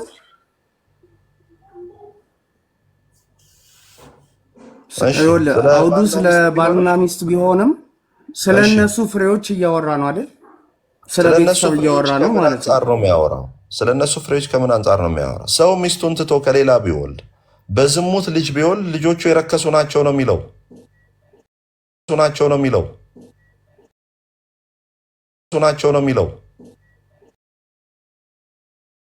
ስለ ዝሙት ነው ግን ሀሳቡ ይሄንንም ያካትታል እያልኩ ነው። ህፃናት እንደሚቀደሱ በአባታቸው ወይ በእናታቸው እንደሚቀደሱ እዚህ ጋር እያብራራ ነው አይደለ እንዴ? በፍጹም መቀደስ የሚለው እዚህ ጋር ከዝሙት ስለ መንጻትና ለመንጻት እንጂ ዝሙት ስለ መንጻትና ለመንጻት እንጂ ዝሙት ስለ መንጻትና ለመንጻት እንጂ ስለሚመጡ ጉዳዮች እንጂ ስለ ዘላለም ህይወት፣ ስለ መዳን፣ ከኃጢአት፣ ስለ መቀደስ አያወራም። መቀደስ ማለት መለየት ማለት ነው። ለምሳሌ አንድ ወንድ ተቀድሼ ኖርኩ ለሚስቴ ቢል ከሚስቴ ውጭ ወደ ሌላ ሴት አልሄድኩም እንጂ ልጆችን ከዘላለም ሕይወት አዳንኩ የሚል ሀሳብ የለው። የተቀደሰው እኮ በክርስቶስ ስለሆነ ነው።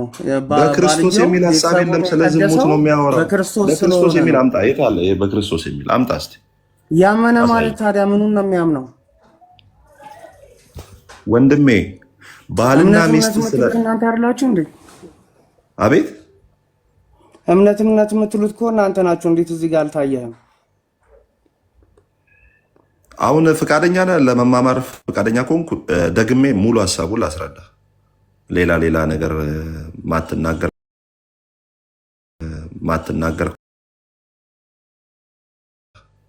ሌላ ነገር ማትናገር ስለ ጋብቻ ይላል። ስለ ጋብቻ የተሰጠ ማስጠንቀቂያ ወይም ማብራሪያ የቆሮንቶስ መጽሐፍ የተጻፈው በቤተ ክርስቲያን ውስጥ ወንዶችና ሴቶች ከባሎቻቸው ውጭ ይዘሙቱ ስለነበረ አንዳንድ ሰዎች ደግሞ ስቴፕ ማማቸውን ወይም ይሄ የእንጀራ እናታቸውን ያገቡ ስለነበረ ለጣዖት የተሰዋ ምግብ ይበሉ ስለነበረ ያንን ለማስጠንቀቅ ከዝሙት ጠንቅ የተነሳ ያስተማራቸው ትምህርት ነው። አሁን እዚህ ጋር ልጆች ይቀደሳሉ ሲል ምን እያለ ነው? በዝሙት ውስጥ ብትኖሩ ልጆቻችሁ ራሱ ከእናንተ የተነሳ ለምሳሌ በቀላል አማርኛ ስነግር አባትና እናት ወደ ሌላ ሴትና ወደ ሌላ ወንድ እየሄዱ የሚዘሙቱ ከሆነ ልጆቻቸው ራሱ በሰዎች ዓይን የረከሱ ናቸው።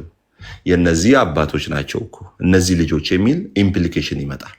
ስለዚህ ለልጆቻችሁ በተቀደሰ ሕይወት ስትኖሩ ለልጆቻችሁ መልካም ስምና ለልጆቻችሁ ደግሞ ርኩሰትን የሚያስተላልፍ አይደለም ይሄ። ስለዚህ ምንድነው ባልም ለሚስቱ በመታመን ሚስትም ለባሏ በመታመን በቅድስና ወይም በመለየት ቅድስና የሚለው ሀሳብ እዚህ ጋር መለየትን የሚያሳይ ግሪኩ ሃጋሲሞስ የሚል ቃል ነው ያለው እዚህ ጋር ቅድስና የሚለው ሃጋሲሞስ ማለት ሴፓሬሽን ማለት ነው። መለየት ለአንድ ወንድ ብቻ ለአንድ ሚስት ብቻ ስለመለየት ወይም በቅድስና ስለመኖር በታማኝነት ስለመኖር የሚያስቀምጠው። በታማኝነት ሲኖሩ ልጆቻቸው ምን ይሆናሉ? የተቀደሱ ወይም ምን ይሆናሉ?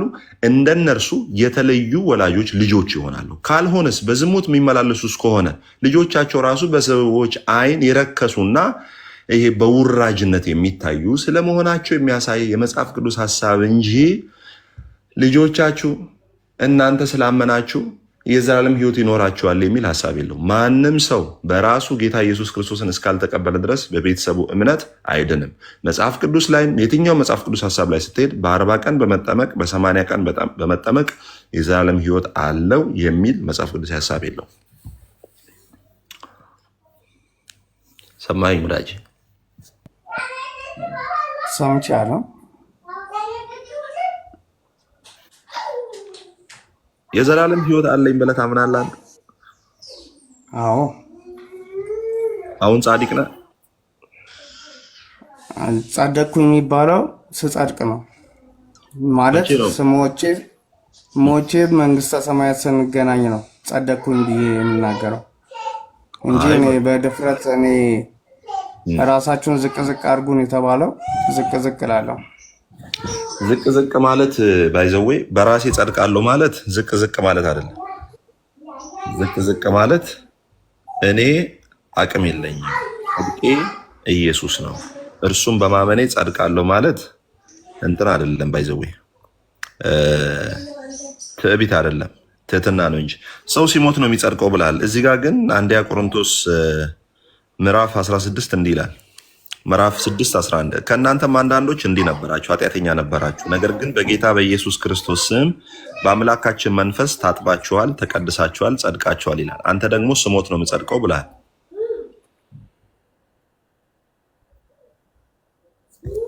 ወንድሜ አለውኔ አለ መጽሐፍ ቅዱስ ሲናገር በአምላካችን መንፈስ እኔ በኢየሱስ ክርስቶስ ዕለት መዳናችሁን በመፍራትና በመንቀጥቀጥ መዳናችሁን ፈጽሙ ይላል። ያ የሚናገረው ደግሞ ሰው ያንን ፈጽማለሁ ይሰማል አይደል? ይሰማል። ቀጥል።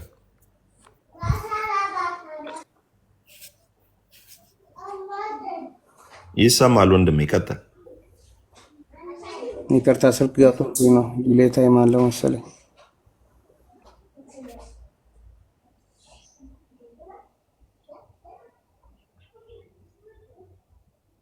አሁን ያነሳው ጥቅስ እሺ እኔ ልርዳ ስል ገብቶ ወይም መጽደቁን በክርስቶስ ኢየሱስ ያመነ ሰው አእምሮውን ምን ማድረግ እንዳለበት ሪዲም ዩር ሶል ነው የሚለው ወይም ስለ ሜታኖያ ነው የሚያወራው። ግሪኩን ካየው ሜታኖያ ነው የሚለው። ሜታኖያ ማለት ደግሞ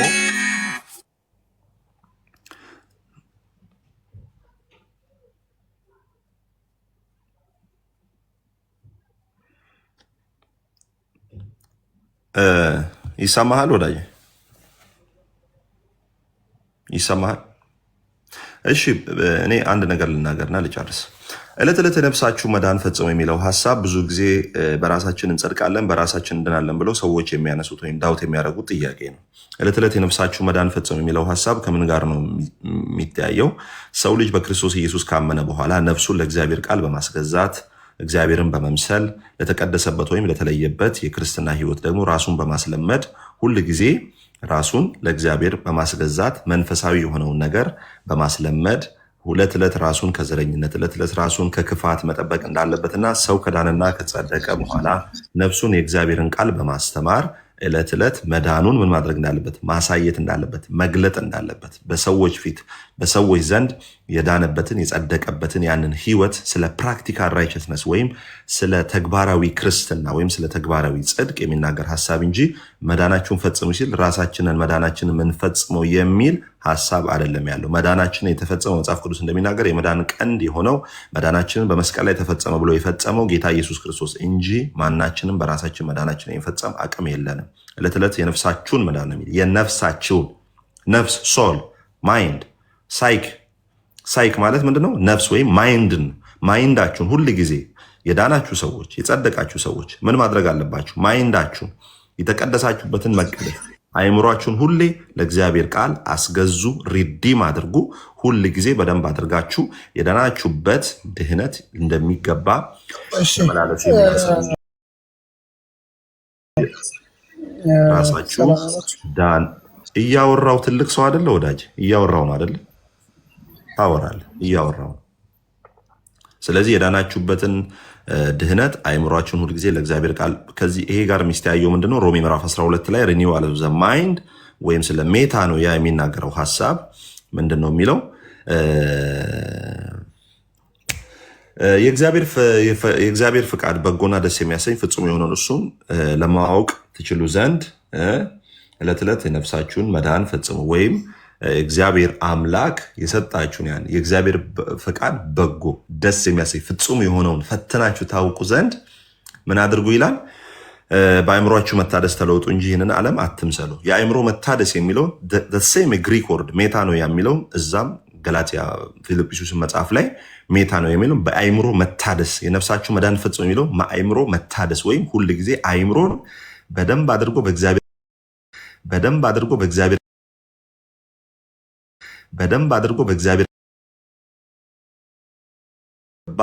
ሊኖረው የሚገባ ይኸው ስርዓትን የሚያሳይ እንጂ ራሳችሁ ናቸው የራሳችሁ መዳን የምትፈጽሙ ከተባለ ኢየሱስ እዚህ ጋር ሮሉ ዜሮ ነው የሚሆነው ማለት ነው። ባለማወቅ የሚጠቀስ ጥቅስ ነው ወዳጆች። ኤኒዌይስ አክሊሉ ሰላም ዳጊዬ አለ አለው። አክሊሉ ቆይ እኔ ብቻ እንዳላወራ ሌላ ሰው የሚቀበል ከሆነ ብዬ ዳጊዬ ኤርሚ አላችሁ ምን እንዳስወጡኝ ያላችሁ እኮ ችግሩ እኮ ስርዓት የለህም ማለት ስርዓት የለህም። ገና ሰው እያወራት ደርበህ ትገባለህ። አንተው መንፈሳዊ ነገር ብቻ ሳይሆን ላይፍ ማነር ያስፈልጋል። ላይፍ ማነር ይሄ ላይፍ ስኪል ስልጠና ያስፈልጋል። ሰው አውርቶ ሲጨርስ ማውራት ምን እንደሆነ አክብሮ ማውራት ምን እንደሆነ መማር አለብህ መጀመሪያ። ለዛ ነው የምናስወርድ እና ሰው እያወራ አይወራም። እኔ አሁን ከአንተ ታናሽ ነኝ፣ ግን ላይፍ ስኪል ተምሬያለሁ። ለዛ አሁን እኔ ሰው አውርቶ ሲጨርስ ነው ማውራው እና ለዛ ነው የሚያስወርዱ። ኤርሚ ኦርዳጊ ያላችሁ ከኤርሚያስ ጋር ላውራ። ምን ከአንተ ጋር ነው የማወራው? ቆይ ወንድሜ ተረጋጋ። አሁንም ላይፍ ተረጋጋ። ኤርሚን ትወደዋለህ፣ የእሱን ቪዲዮ ሁሉ እየሰራ ትወደዋለህ። ኤርሚን ወይ ኤርሚ በክርስቶስ እወደዋለሁ፣ ግን ከስድብ እንዲወጣ ፈልጋለሁ። ቆይ አንድ ኤርሚ እያወራ ነው። ቆይ አሁን ስለ መጽሐፍ ቅዱስና ወይ ኤርሚ ይህንን ሰካራም ሰው እያስወጣል። እባክህ ቤት ውስጥ ገብተህ ዝም ብላ ትበጥበጣል። በቃ ሞዴሬተር እንዳታስገቡት መለሳችሁ። ምንም እኮ በቃ አሁን ያልከው አይነት እኮ ሰው ነው ራሱ። የተግባቦት ህግ የለውም። ይጠጣል ይመጣል፣ እኛ ላይ ነው እንትን የሚለው በስርዓት ስለሚጠጣ ማለት ነው። እና ይህን ስትነግረው ሰደብከኝ ይልሃል። በቃ ሞቅ ሲለው ሲጨብስ ነው እኛ ጋር የሚመጣው። ይመጣና ተረጋጉ፣ ዝም በሉ፣ አፍከን ያዝ፣ አንተ ጠገለ ያለው ረድክ ምናምን ነገር ብሎ ይልሃል። እና ቴንኪዩ ወንድምነት ተባረክ። ኦኬ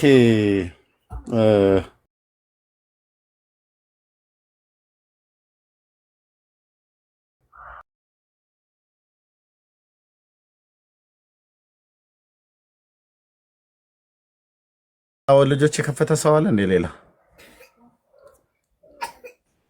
አይዶን ኤርሚዬ ማረፍ ካለብህ አረፍ በል። ልጆች ማስተኛበትም ሰዓት ስለሆነ ከይቅርታ ጋር እንግዲህ ዘግይታችሁ የመጣችሁ የምንኖርበት ሀገር ሰዓቱ የተለያየ ነው። ጸጋ ይብዛላችሁ። እዚህ ላይ ብናበቃ በጣም ደስ ይለኛል። ምናልባት ሌሎች የከፈቱ ወንድሞች ካሉ እነሱ ጋር እንድትሄዱ ብዬ ነው። የትስሚ ጥሩ ሰዓት አይደለም የመጣኸው መርጌታ? ችግር የለውም። ኦኬ በቃ እና ተባረኩ። ጸጋና ሰላም ለእናንተ ይሁንላችሁ። አሜን። ሰላም ብያችኋለሁ። አሜን። ተባረኩ። ጸጋና ሰላም ይብዛላችሁ ወገኖች። በጣም ነው የማመሰግነው። ለበፊቱ ግን ኮፒ ሊንክ ሼር እንደዚህ ሲሆን በደንብ ቫይራል እንዲወጣ እስከ 1 ሚሊዮን ድረስ ይደርስ ነበር። አሁን ግን ብዙ ህዝብ ያያል፣ ግን ብዙ ህዝብ አይተባበረንም።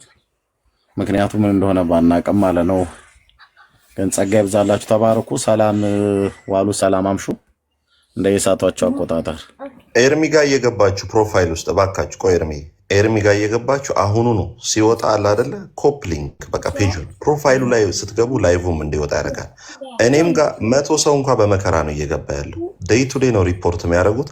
ተባበሩ ነው እባካችሁ። እኛ ለማገልገል ካልደከምን ኤርሚ ለማገልገል ልጆቹን ይኸው እዚህ ጋር እያጫወተ ምን እያለ ነው የሚያገለግለው። በቃ ቤታችሁ ሆናችሁ ወንጌል ስልካችሁ ላይ ስለመጣ እንዳይቀልባችሁ ወዳጆች እባካችሁ ኮፕ ሊንክ አድርጉ። ፕሮፋይላችን ውስጥ እየገባችሁ የኔና የሱን ፕሮፋይል ውስጥ እየገባችሁ በደንብ አድርጋችሁ ኮፕ ሊንክ አድርጉን። ላይቭም ላይ ስንገባ ላይቭ መግባታችንን አያሳውቅም እና እስቲ አንዴ ቃል የምትገቡ ሰዎች አንዳንድ ቁጥር ጻፉ። አሁኑኑ ፕሮፋይላችን ውስጥ ገብታችሁ ኮፕ ሊንክ የምታደርጉ 1 ደቂቃ ብቻ የሚስጠኝ አንዳንድ ቁጥር ጻፉልኝ። ቃል የምትገቡ ሰዎች አሁን ኤርሚ እንደወጣ ፕሮፋይል ውስጥ ገብታችሁ ከዛ በኋላ እኔ ውስጥ የምታደርጉ ቃል ግቡ። በቃ በዚህ ቃል ተይዛችኋል። ጌታ ኢየሱስ ይባርካችሁ። ከ700 ምናምን ሰው ፍቃድ ያሳየው 40 ምናምን ሰው ነው። እባካችሁ ሁላችሁም 100 ሰው ራሱ ገብቶ ኮፕ ሊንክ ቢያደርግ በደንብ ቫይራል ይወጣል። ከኔም በላይ ደግሞ የኤርሚን በደንብ አድርጉት። ጨርሻለሁ። አይ የሁለታችንም ነው ቅዱስ፣ ብዙ ጊዜ የዘነጋሁት ነው እና ጸጋ ይብዛላችሁ። ተባረኩ ወገኖች፣ ሰላም ሁኑ። ጥያቄ ያለው ሰው ካለ ጌታን ለመቀበል የሚፈልግ ሰው ካለ በውስጥ ሊጠይቀን ይችላል። ለእኔም ለቅዱሴም እዚህ ላሉ ወንድሞች እህቶች በሙሉ ገስት ላይ ላለን ለቴሌሜርሲም ሊያም ኢትስሚም እንደዚሁም ዳግሻም እነ ዳኒ 7 ቁጥር በውስጥ ጻፉልን፣ እናገኛቸዋለን። ኮሜንት ሜሴጅ መስጫው ላይ ማለት ነው። ጸጋና